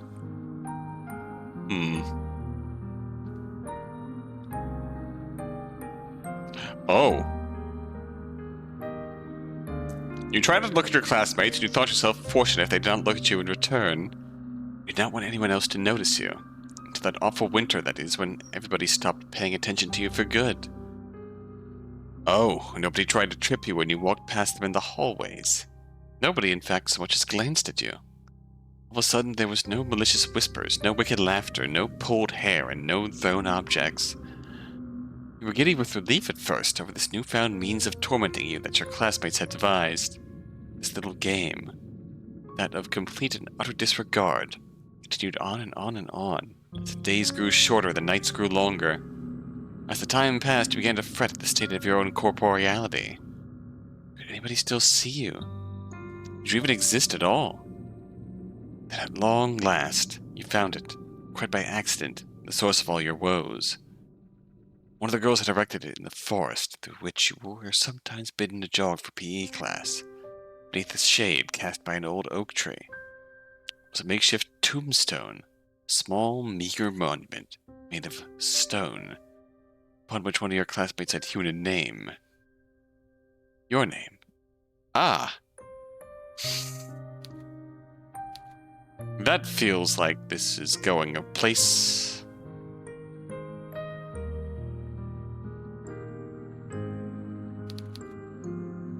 You knew at once as you stood there, standing beneath the shade of that ancient tree, that this was the reason behind your classmates' silence. This is why they had, for many months, been ignoring you so assiduously. They had buried you. In their hearts, you had already died. That is bloody cruel. It is unbelievably cruel. Your eerie dreams notwithstanding, you sleep more comfortably than you had anticipated. You wake the following morning to the sweet chirping of birdsong. You feel well rested, albeit woozy. Your head is aching. There's nothing, however, that a cup of hot tea cannot fix.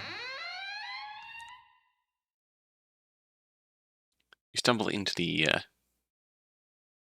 kitchen in your night clothes.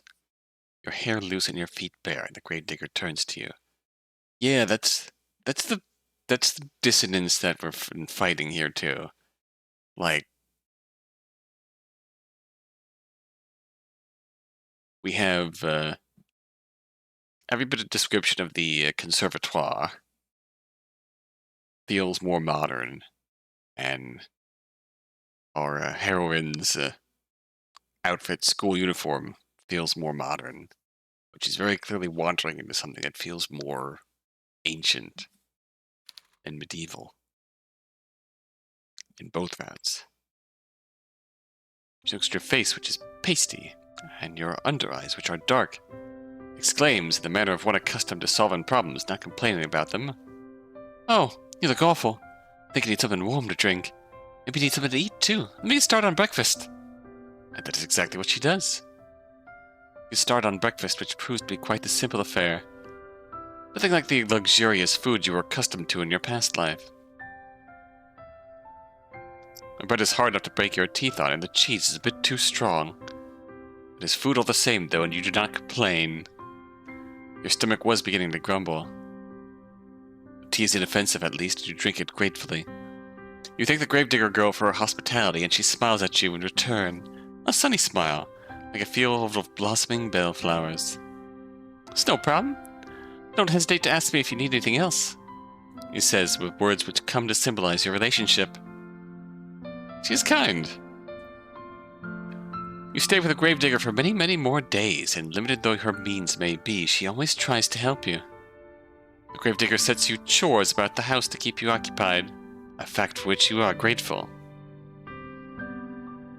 You need to do something to keep your mind off your frantic flight through the forest. You almost forget about it now, during the day. During the night, however, it returns to you. The sound of your feet against the foliage and the swirling fog. When you sleep, you are assailed by nightmares. Sometimes you awake after midnight, the sheets twisted around your body and your mouth gaping open in a paroxysm of terror.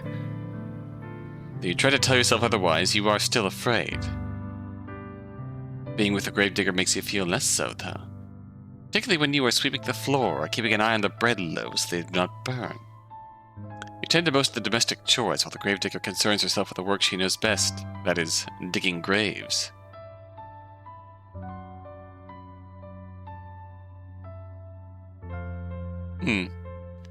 Yeah, I can see.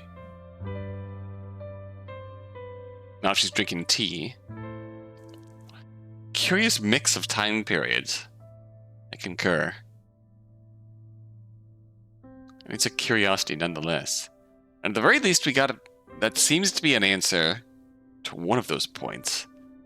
In that the gravedigger is just digging graves because that's her life's work. That's what she knows how to do. And she needs to do something, so she will dig more graves. Maybe that's not a satisfying answer. Maybe there's more to it than that. But for now, gravedigger, dig graves. Her dogged persistence when it comes to this pursuit intrigues you. So much so that you cannot help but posit a question to her on one particular morning when the sky is festooned with clouds. Why, you ask her.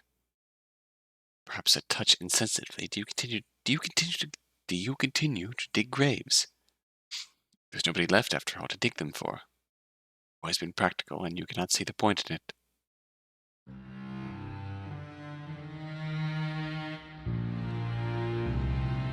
What's the point in it, The gravedigger ponders while holding her precious shovel to her chest. Fortunately, she does not seem upset by your question, despite its bluntness. Maybe she's Victorian. That's very possible. You should count yourself lucky your temperament is so very placid. I don't suppose there's any point to it, really. But, well...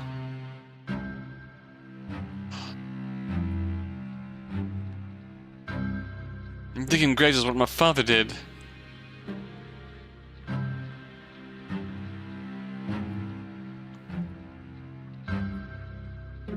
He showed me how to do it so I could continue his legacy.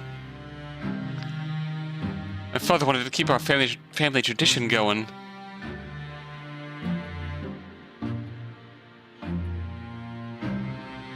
And I suppose I want to do the same. That's all there is to it, really. That's all, is it?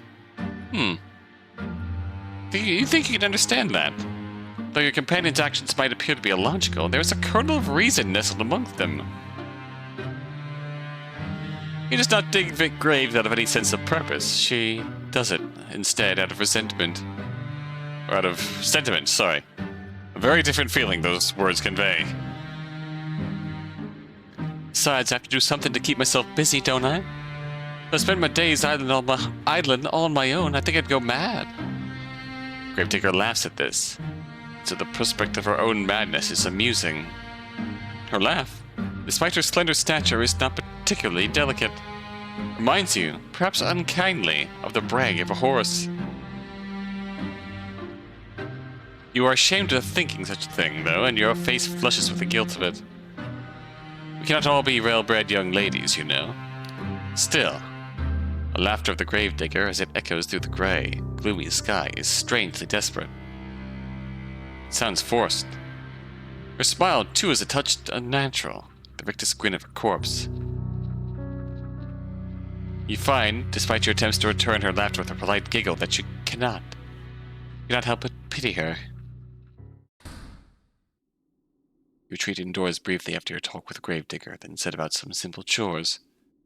Gravedigger trusts you well enough to manage sweeping the floor, a task which does not take particularly long. The preparing of the meals, a task which takes slightly longer.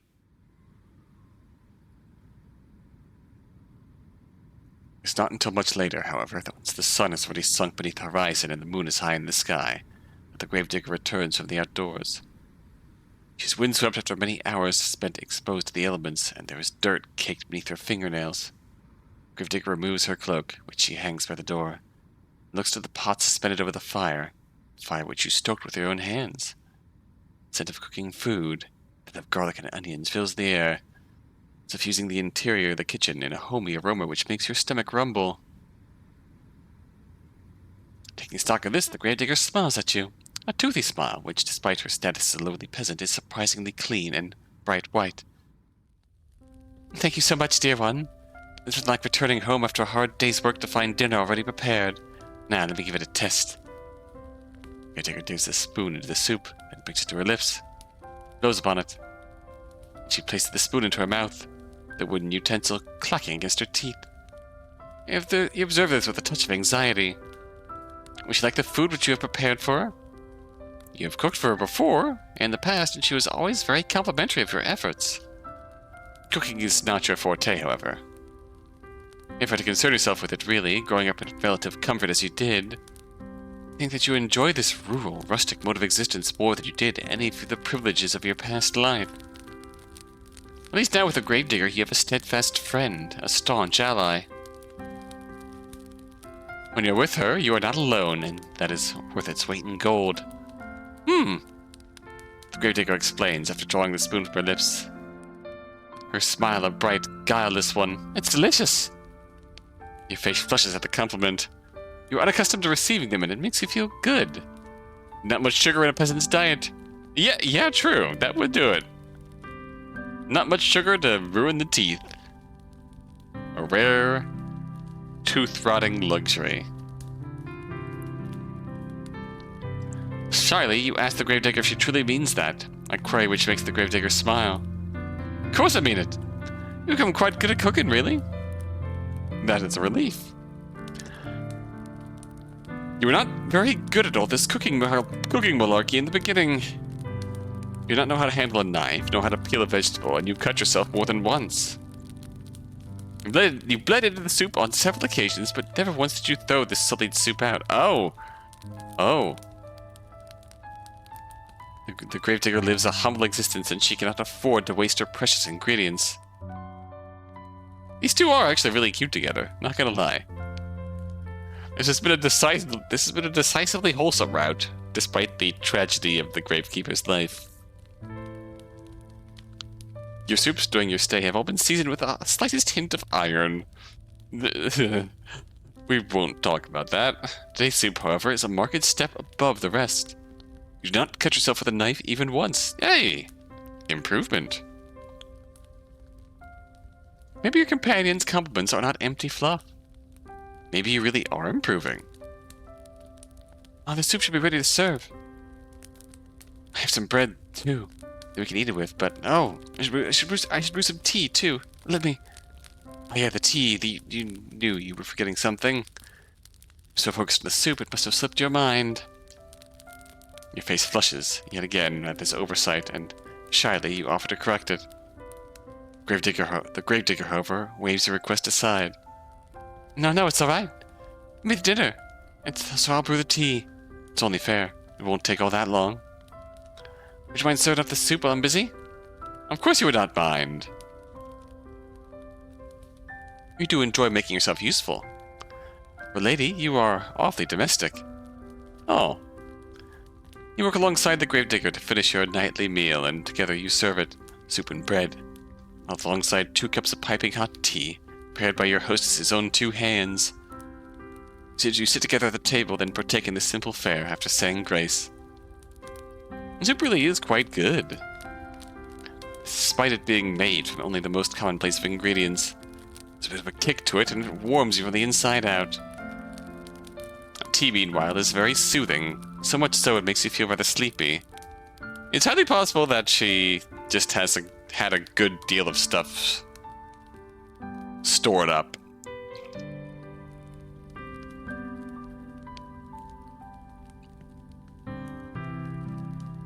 And as much time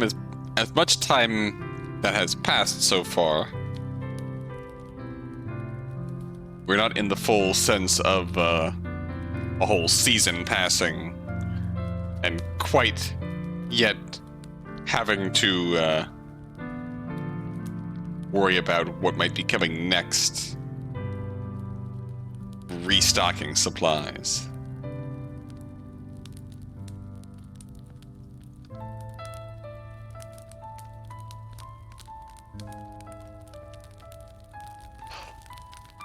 Tea, meanwhile, is really very soothing. Why so? Makes you feel rather sleepy. You like to sit with a gravedigger for a little while longer and tell stories, as you have sometimes in the past. That, or play cards. The nights are long, and there's no better way to pass them than spending time with her. Ain't of old maid, alas, will have to wait. You are too tired for it. You do not know what has happened, but after consuming your victuals, you feel utterly fatigued. I sure hope there's nothing bad in that tea. You explain your predicament to the gravedigger between your yawns, and she nods in response. That's alright, you don't need to stay up with me. None of you ain't up to it. You should get off the bed and rest that pretty head of yours. You don't think you're particularly pretty, but you presume that the gravedigger is just regurgitating a phrase for you. She does not truly mean it. How could she? She is far prettier than you are. Oh. Thank the gravedigger for your understanding, then rise from the table. Suspicious sleepiness. What was she brewing? What was she brewing? You retreat to the spare bedroom on its trembling legs, then change out of your clothes. You only just slid into your nightgown when you hear the rapping of knuckles on your door, light and unobtrusive. This rapping could, of course, belong to but one person. It's the gravedigger, come to check up on you. I'm sorry, the gravedigger says, her voice soft, but you rushed to your room so soon after eating, I couldn't help but worry about you. Do you mind if I took a look at you? Just want to see if you're alright. Oh no. It's getting wholesome. It was just getting wholesome. Okay, so maybe it's not a immediate ill intentions, but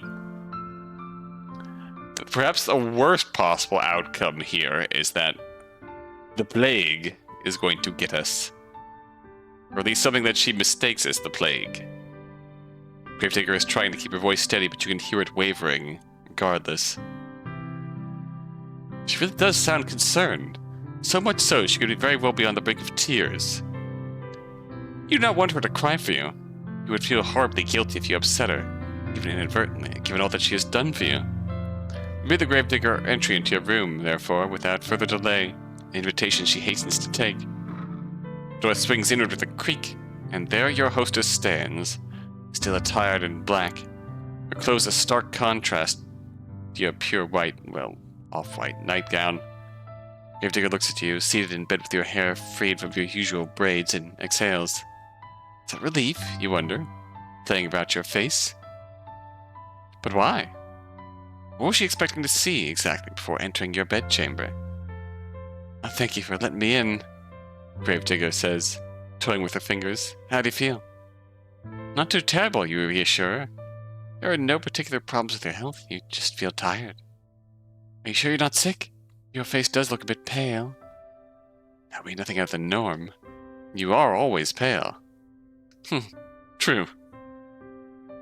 Now, is there anything I can do for you? Would you like something warm to drink, or maybe a hot brick to place in your bed? Should keep you warm? A hot brick in your bed? That is a interesting thing. I can see where it might come from. It's on the same level of like a modern placing a heating pad in your bed or something.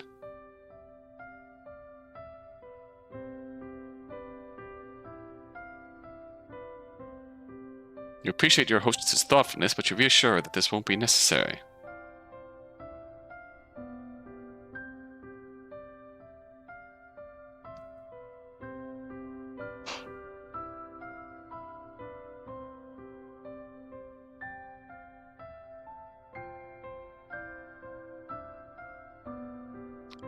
It's ways of keeping warm in an old house.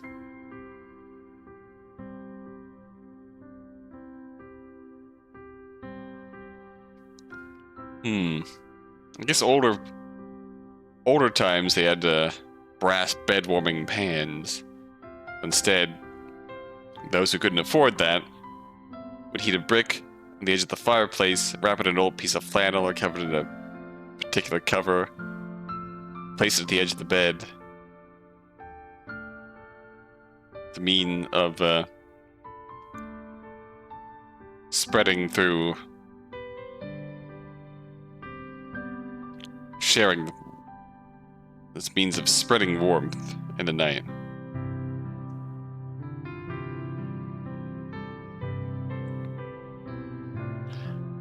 Yes, it makes sense. Warm it up at the fireplace, wrap it up, and use it to, like, give your sheets a bit of warmth, leave it at the foot of your bed.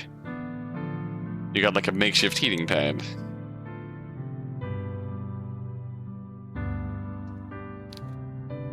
You will be fine. I hope so. Thought that about my father, too, before he...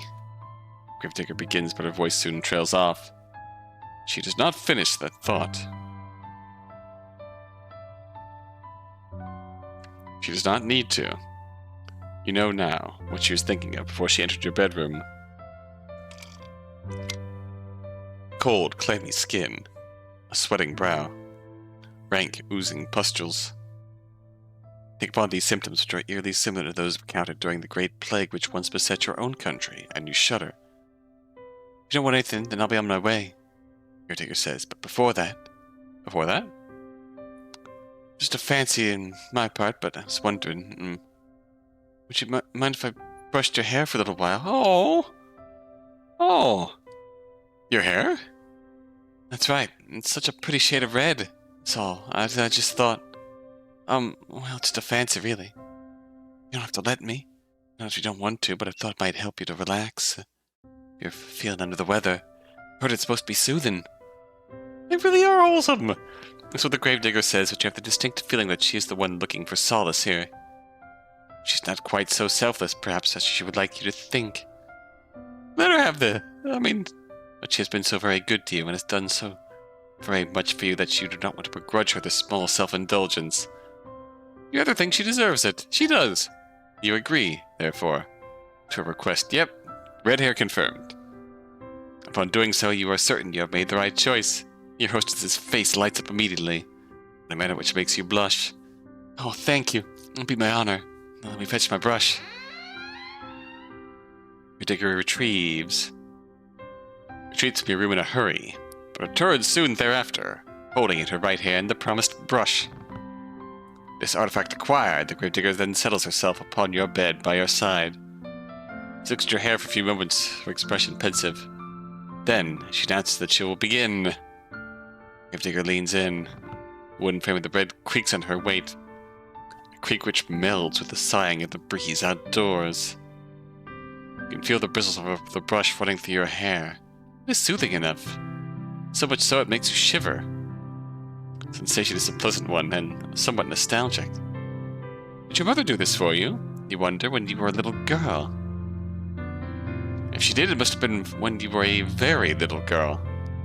You've not seen your mother in quite some time, not after you were enrolled at the conservatoire. Oh, you have such lovely hair, dear one. It's soft, just like silk. Not at all like mine. Mine is so coarse. Gentle voice draws you out of your vague, half-formed reminiscences. It sounds as though the Gravedigger is lost in nostalgia of her own, because her voice, when she next speaks, is dreamy. I think my mother used to brush my hair like this for me, back when she was still alive. Must have been a long time ago, though. It is funny, you think, as the bristles of the brush continue to slide through your tresses, that you and the Gravedigger should both be reminiscing, in tandem, about your respective mothers. Perhaps there is something maternal in the act of brushing one's hair which is wont to summon forth such images. I would not know, personally. I cannot remember my own mother at all. I don't think I'd like to have my hair brushed very much, the Gravedigger continues, her breath warm against the exposed nape of your neck. Mother used to complain that I squirmed too much. I can remember that. She always told me to sit still. That wasn't my fault, I squirmed. She used too much force. Now this is curious. It sounds as though the reminiscences of the gravedigger are not particularly fond after all. Did she not get along well with her mother? Can't rightly say, the gravedigger replies, a somber sort of a voice. I was young, like I said, when she died. I don't remember her too well. I don't think she ever had that much time for me. She's too busy with all the cooking and cleaning. Oh, and looking after my baby brothers. But she had time enough, despite that, to brush her hair. She did what she felt she had to make me look presentable. Not that it really worked. Wasn't like the other girls in the village, you see, who liked to sit indoors with their mothers and sew. I'd always loved the outdoors. Ah, my father said I inherited that from him. Ruefully, the gravedigger smiled. Not that you can see it with your back facing her. Mother said I wasn't very, well, maidenly. She didn't like that I always traipsed around outside, after my father, watching as he dug graves. He said it wasn't appropriate, like I was some sort of princess wearing a fine dress. The gravedigger snorts. I used to get a bit muddy, yeah, and maybe I did get burrs in my clothes and knots in my hair. But it shouldn't have mattered. Ah. I can see the case where you're getting knots in your hair, and, Mother gets angry. Oh, jeez. Sorry. Mother gets angry, and, it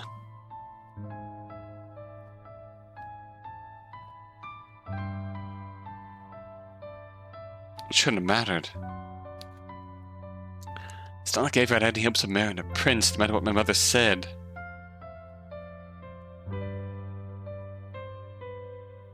But still, she hoped. She had a lot of hopes, my mother. High hopes. I think she might have resented my father, maybe, for working such a menial job. Profession is an honest one, but it's never made much money. I think my mother was hoping for fine jewels and dresses and... oh, I don't know. She always had ideas. It was full of fairy tales. Well, that sounds familiar. That sounds like us. It's a shame, I suppose, that her reality didn't match up to what she wanted. I didn't match up to what she wanted. The bitterness in your friend's voice is unmistakable. So much so you want to console her. What would you say to her, though? Never met your companion's mother. Never will, either. Her cold, inert body has been lying in the graveyard, buried beneath a tombstone for over a decade. Wonder if there's any particular significance in the fact that we never see the protagonist speak directly. Feels like there has to be, in some degree. Just with the significance. I suppose to phrase that point differently, Lilac, I wonder... I feel like the significance lies in the voice of the narrator versus the voice of the protagonist, which seems distinct.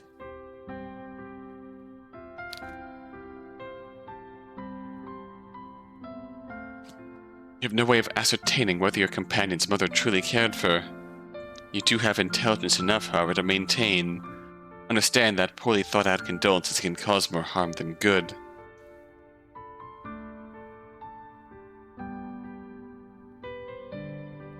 You would not like it if people tried to reassure you that of course your father loved you dearly. If he loved you, then why did he send you away from home? Why did he never send you any letters? You know he was worried about his finances, but this seems a poor excuse to pretend his only daughter did not exist. As for your own mother, meanwhile, she was nice. At least you think she was, but she was woefully ineffectual. Though she was nominally an adult, she always cleaved for your father's judgment. You think she was afraid of him? Do not try to tell the gravedigger, therefore, that her mother loved her. That she must have done, else she would not have given birth to her. Instead, you sit there, letting the brush run through your hair, and you say, quietly, that you understand. Sometimes you feel like a disappointment yourself. Well, the gravedigger says after a pause. I'm glad I'm not the only one. I guess it happens to all of us. You guess so? Parents are only people after all. Or one would hope. One's parents would be kind and attentive. They, too, can fall victim to caprices of their own. Just because one has brought a child into this world does not mean one will be able to take care of it properly. Not all parents are responsible, just as not all people are responsible. It's a painful subject. Oh well. It's hard my mother never liked me, or if she never loved me. I know my father did, and that's all that matters. He's always there for me, no matter what. Companion's voice catches in her throat. She winces. At least until he wasn't. He died. I didn't do a thing to help him. Companion's shoulders are beginning to shake. You still cannot see her, but you can feel her body convulsing, and sense her loneliness rolling off her in waves. It's all-consuming like the waters of a deep, dark ocean. Grief anew pierces your heart, not on your behalf, but for the sake of your benefactress. She does not deserve to suffer so much. This you have no qualms with telling her. Turn to face her and pluck the brush, then hovering in the air, inert from her fingers. Then you let her know that her father's death was not her fault. What would she have done? She could not have cured his illness. I know, but I can't help but think, what if? I keep racking my head over and over, trying to come up with something. Can't think of anything, and if I could, it's too late. He's already dead. He's dead and buried. I buried him, and now I'm all alone. She might have been alone, you tell the gravedigger, but she's not. She isn't now, not anymore. How can she be when you're here? I know that. I know, and I'm grateful, but I don't know if I deserve it. Why would you not deserve your company? You do not understand. Because I couldn't do nothing for nobody. My father always looked out for me when I was a little girl. When he needed me the most, I failed him. Oh, I failed everyone. The truth come out. Survivor's guilt. All the villagers, all my friends, all died. Would I do if the same thing happened to you? I don't think I could bear it. I don't want you getting sick, too. Not when I care about you too much. I thought I'd gotten used to being on my own. Now that you're here, it's making me worry all over again. I've been worrying so much I can't sleep from it. I'm scared. Companion's words catch in her throat. Then she collapses in on herself. She leans forward, her arms wound about her middle as if to steady herself, and she cries. She cries and she cries and she cries. For a few moments you look at the gravedigger, unsure of what to do. Her pale face, streaked with silvery tears, seems to flicker in the candlelight. Her shoulders, which seem too slender to bear the accumulative weight of all the sorrows she has endured, are shaking. Her fatigue continues to cling to you, as insistent as the fog which rolls around the tombstones in the graveyard at night. You are not so very tired. However, you cannot offer your hostess some comfort. You do not know what you can say to console her. You feel too weary to think of pretty sophisms. But there is something you can think of. You would not typically be so bold, of course, but you are tired enough for once to throw caution to the wind. That, and the tears of the gravedigger are awfully arresting. Oh, poor good Samaritan. Good, he just needs a bloody hug. She needs a bloody hug, god dang. You open your arms, and before the gravedigger can pass comment, you pull her close to your chest.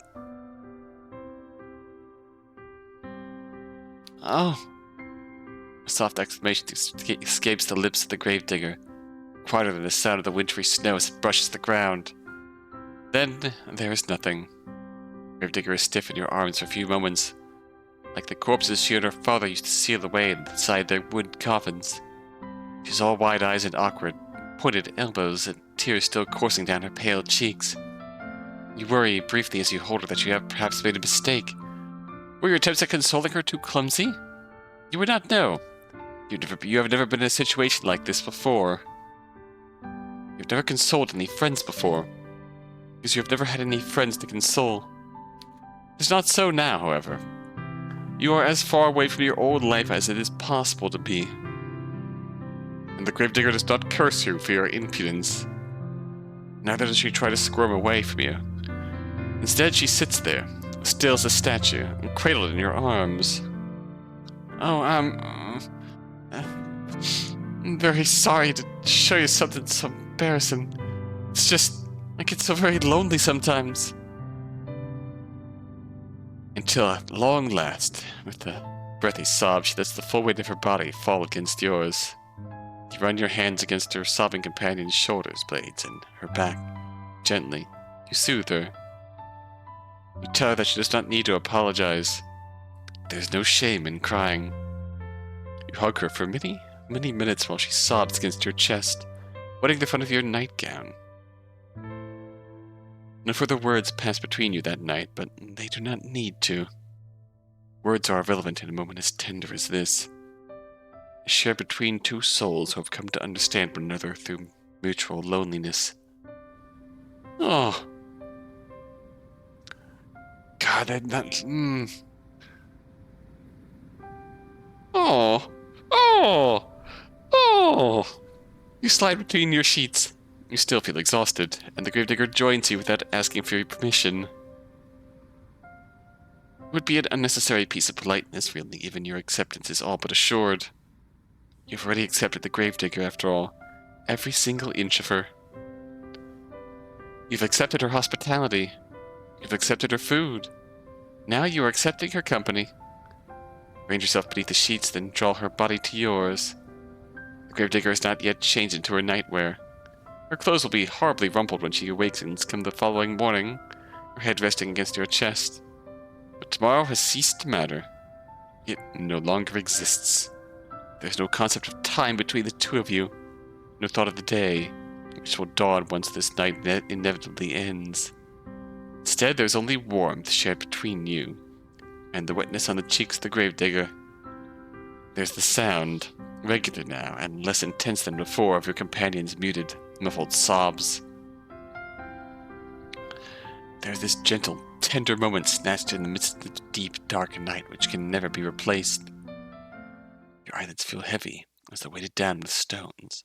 They droop inexorably downward, pulling you like a drowning maiden into the dark, impenetrable abyss of slumber. You yawn. You fall asleep, cozied up beside the gravedigger like two cats in a basket. You sleep and you sleep and you sleep, more deeply than you have allowed yourself in quite some time. Oh, this escalated. When you awake, you find that you are no longer in the bed upon which you slept in, shrouded by sheets. Gravedigger, too, is nowhere to be seen. Instead, you are quite alone, lying by yourself in the dark. You blink, but your surroundings do not become any clearer. It's the middle of the night? Perhaps you were roused from your slumber by the desire to relieve yourself, or else to slake your thirst. You're not in your nightgown, either. I'm thinking coffin. Your sleep has been awfully disordered as of late, and the smallest of noises has been enough to disturb you. Does not sound quite right, though. You slept well. Of that you are certain. Body feels invigorated. I have slumbered for hours and hours. Many hours. You do not know. You do not know much of anything. You feel a strange pinching sensation around your chest, however, and around your arms. Pinching? Ah. It would appear as though somebody, but who else could it have been save the gravedigger, changed your attire while you were sleeping. It's a startling thought, but the darkness which entombs you is even more so. The darkness which surrounds you is unsettlingly complete. It is so thick you cannot penetrate it. Your newfound woes do not stop, however, at this deep, unnatural darkness. It is cold, too. You are lying upon something hard, sort of a stone slab. What's going on? Reach out, but your movements are soon stymied. Something heavy lying atop you. Something that is limiting your movements. You were anxious before, upon awakening, but at this discovery you feel downright aggrieved. A sharp prong of panic pierces you, but you try to suppress it. Hysterics will get you nowhere. In most cases, they only tend to make bad situations even worse. You ought to know that already. You swallow your mounting dread as best you can, though it is coming on thick and fast, and you try to squirm. You move your arms outward, but they do not get very far. There's a wall above you, and walls on either side of you, walls which do not bulge no matter how hard you push. Not, I must add, that you can push particularly hard, your anxious state notwithstanding. Never had much in the way of upper body strength, nor lower body strength, nor core strength.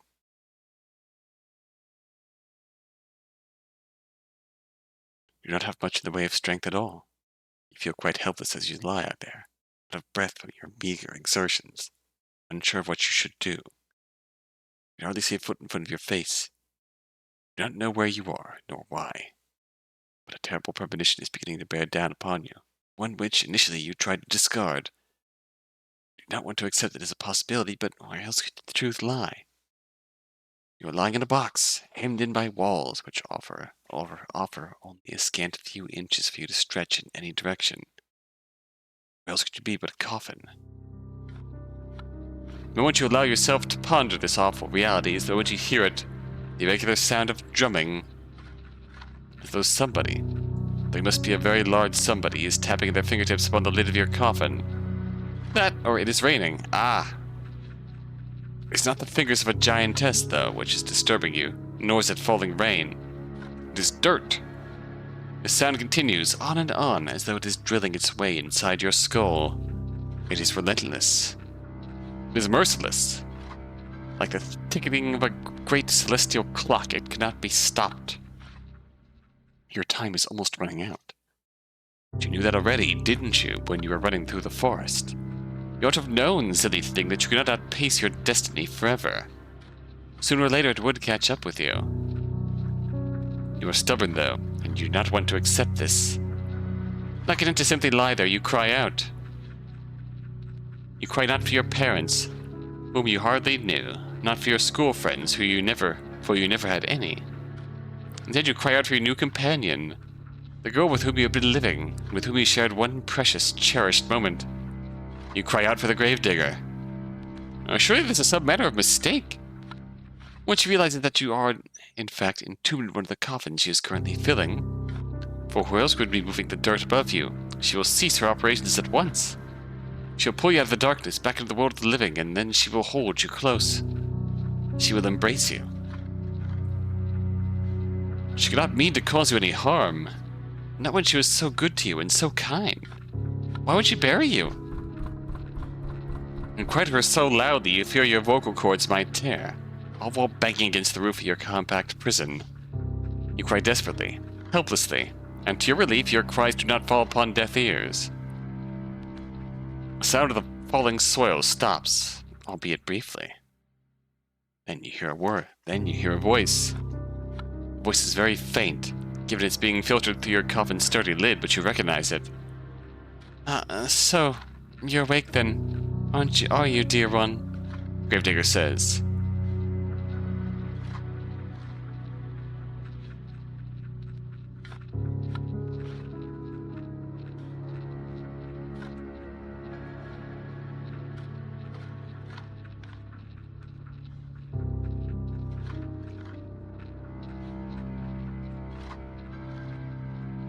She sighs. Then she says, in a perplexed sort of voice, "Now that is a pickle. I was hoping you'd be asleep a couple hours more. So last time we spoke could have been on better terms. If you keep screaming like that, I'm gonna feel bad." Guardian's words, though distant, are unmistakable. You are so tense. You are attuned to every single syllable, and each of them makes you gasp. Was this not a mistake, then? Wonder if everything that led to this, to her emotional breakdown that we hugged her and comforted her through, that led to everything bubbling over, was her thinking she was seeing the signs of the plague and wanting to bury us before she had to watch us suffer through the plague some more. Even if it's not actually the plague. And she's very much jumping the gun. She wants to bury us before we suffer. Something that is, again, like the mermaid, something kind of awful, which is done out of love. Does she truly mean to bury you alive? You posit this question to the gravedigger as best you can, trying to keep the tremors from your voice as you do so. Perhaps you think in your optimism that if you do not let her know how afraid you are, she will reward you for your bravery and let you go. This is what you are hoping, though it is in vain. That's right. You really do catch on quick. So it appears she has really committed to the task of burying you. What an unfortunate turn of events. Why, though, would she do such a thing? You thought that she was your friend. We are friends, the gravedigger says, her voice still worryingly offhand. Worryingly empty. I'm very fond of you. There's nobody dearer to me than you. Had a really good time with you these last... How long's it been again? I don't remember. Neither do you. Well, this little tale has slipped both your minds. It can't be all that important. You have other things to worry about. If you really are friends, you say to the gravedigger, then what does she hope to gain by burying you? You do not understand. But you understand her reply even less. Well, here's the thing, the gravedigger says in a reasonable sort of voice, though burying somebody alive could ever be thought of as a reasonable action. I've been digging graves for a long time. See? You cannot see. It is too dark. But you affirm that you do all the same. I was digging all those graves, but I've not have anybody to put in them. Not for ages. It was rather sad. You think you know where this train of logic, twisted though it is, might be going, so you do not interrupt her. Ah, you know no good would come of it. All you can do for the present is lie there and listen. I was thinking I'd rather find another person to bury in this godforsaken village. Not if the plague messed everything up. I was getting desperate. Till you came along, that is. And now that I have someone I can bury, I'm not gonna let the opportunity pass me by. Sorry, but it's just part of my job. That's what my father taught me to do. That's all I know how to do. Oh! I buried my mother, I buried my father, I buried all my friends. Now, I'm gonna bury you too.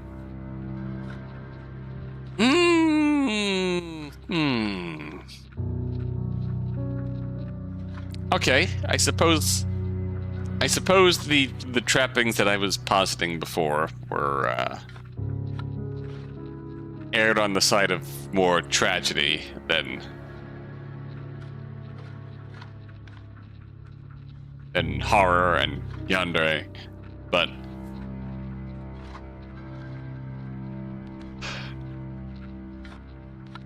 now that makes a bit more sense. It is sound logic in a sense, as the daughter of a gravedigger, digging graves is her job, but something about it rankles you. She's been through so much that it's her natural state that... It is in fact her natural state of being is, oh hey, twin, we're being buried alive.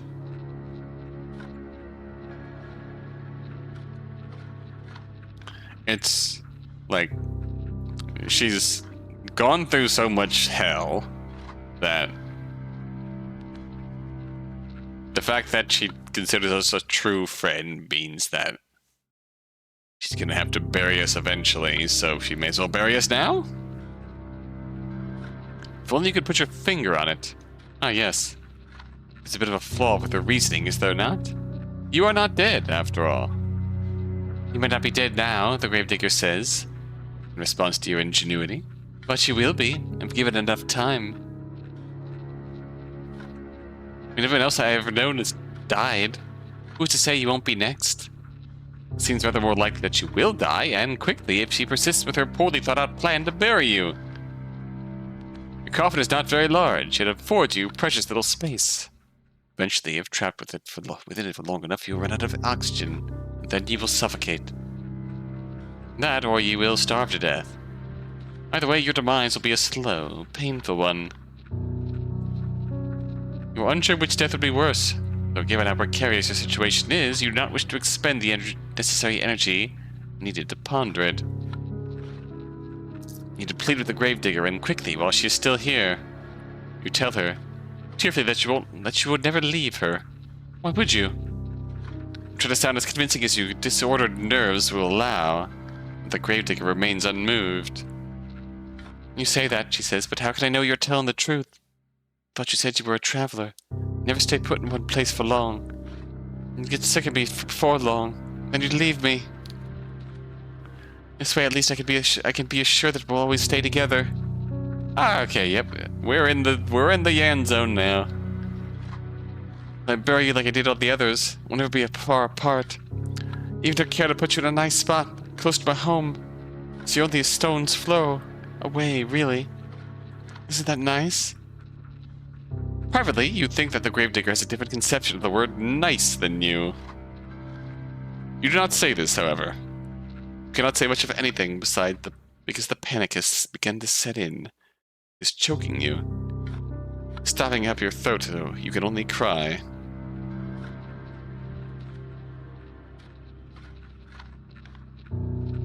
You scream. You beg and you plead, but it does little good. The gravedigger has already buried her mother. She's already buried her little brothers.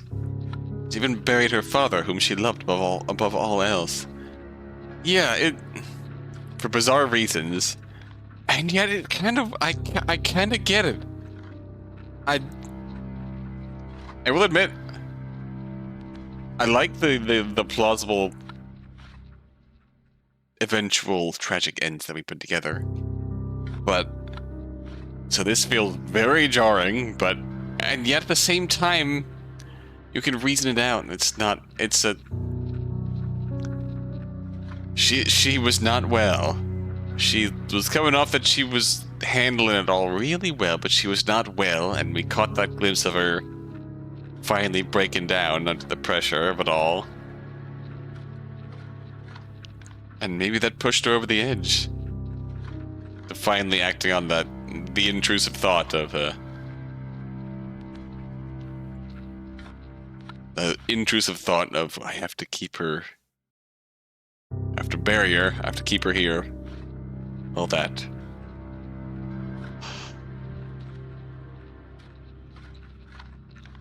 Yeah, there it is. She thinks by burying you, she's doing unto you an act of great kindness. You think that she was going to kill you. In a sense, you are both right. Your opinions are so diametrically opposed on this matter, however, that you will never be able to find any common ground. Might as well save your screaming. She will not listen to you. She's beyond listening. Shush, shush, dear one, says the gravedigger, very gently. Just as gently as she spoke last night when she confided in you all her fears. Don't be so bad, really. Nothing will be able to hurt you down there. We'd just like to be going to sleep for a really, really long time. You can rest, and while you rest, I'll tend to you. I'll plant flowers on your grave. You'd like that, wouldn't you? This way we can always be together. I'll never be lonely again. While the gravedigger speaks, she begins to pile even more soil onto the roof of your coffin. The sound of dirt on top of you, on your arms, your legs, and your head conceals your companion's final words. You cannot hear her. Burying someone is the very opposite of keeping them near you, though. I suppose if you live in a graveyard... I suppose the one exception to that rule is if you live in a graveyard. You could just walk right outside and visit your friend's grave. That's the one exception to that. That logic is normally sound like, but this is probably the one exception to that. She lives in a graveyard. And can literally walk right outside and talk to us on our grave. You cannot hear anything beyond the sound of the dirt and the scrapings of the shovel and your own desperate, frantic screams. You scream and you scream and you scream without cease. Until your throat feels hoarse, but your efforts are in vain. And again, the point of even if you live in a graveyard, the point of comparison is, have you in a grave you can walk outside and visit and talk to, or have you leave? When those are the two options presented in the gravekeeper's head, one seems more appealing. Kinda get where it's coming from. I don't approve, you understand, but I kinda get it. Efforts are in vain. Hammer the lid of the coffin with as much strength as you can muster, but the lid of the coffin is nailed shut. You are in no position to remove it. All you can do is lie there, screaming and crying and banging your fists on the roof of the coffin over and over as more dirt and debris falls on top of you. Eventually, enough dirt falls onto you to stifle your screams for good. The gravedigger can no longer hear you, and you can no longer hear her. You're all alone, trapped in a narrow wooden box which, regardless of what you want, is now your new home. You smell the soil in the backs of your nostrils when you inhale. It's so potent you can taste it on your tongue. You can taste the eventual, inevitable decay of your own body. You will remain trapped here, underground, forever and ever. Or to use less melodramatic terms, until the last of your energy escapes you and you succumb to your own slow suffocation. Isn't a very pleasant way to go? But forgive me if my sympathy is limited. You did bring this upon yourself, you know. Here we put you so, and in your case, you made a series of bad decisions which led to your untimely demise. Now what do you want to do? Do you accept this fate of yours and rest in peace, or will you try to fight against it? Alright, we'll accept first for the Achivo. Very well then, enjoy your eternal slumber. I suppose this is good night for now, but it is not goodbye. You cannot escape from me, and if you are buried deep beneath the earth, where there's a will, there's a way. And if the whole world has forsaken you, I never will. I will never leave you. Yeah, that's why I'm thinking like that. The narrator, there's 3 routes, 3 characters. The narrator, the secret fourth yandere. The narrator, the secret fourth yandere. We have the fourth wall yandere. That's the twist I'm calling it. The narrator is the fourth wall.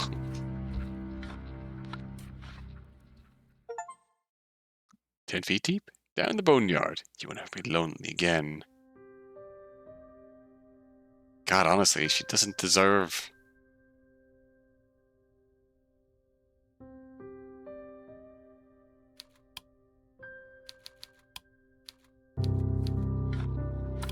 Fight!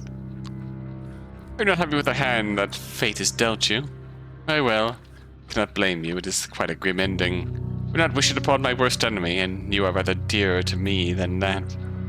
Now, why don't we give this another go? Just trying to be buried alive this time. I can only endure so much of your screaming. Your fate is once again in your hands. Alright. Was she supposed to anticipate that? Yes, honestly. That attitude is what makes me feel like... I know I've jokingly said the narrator is the secret fourth yandere, but... like, maybe the narrator is the force that we've been running away from this whole time, coming from the conservatoire. The narrator's involved here somewhere. It's I wonder how, like, the fact that there's very clearly not a clear ending here.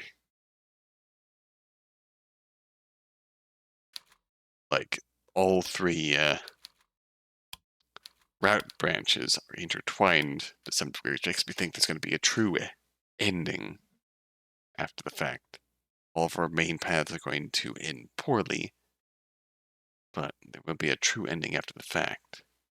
Yeah. I feel like everything we've heard from the narrator so far, there's going to be some kind of true twist involving said narrator. I'm really curious to see what that is, which is why we're going to end off here, come back next week, do our final route, and then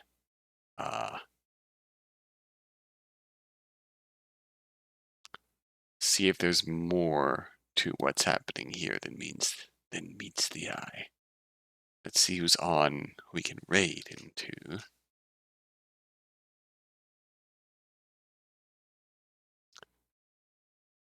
There's not much on that I would raid into. I'm thinking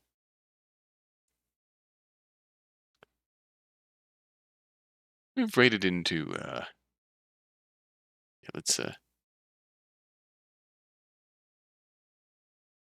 October 2022. I should remember it, but it is.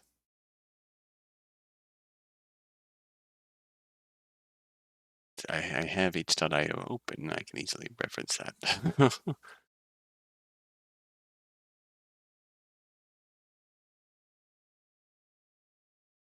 Let's see. As good as I'd hoped. Thanks for playing. I had a lot of fun. Yeah, me too. I'm definitely gonna finish it next week. Down the line. Definitely gonna return to this. My memory is blank. My memory is blanking. What was Abby's 2022 October BN? Looking through its library. I'll recognize it when I see it, most likely, but what are fragments?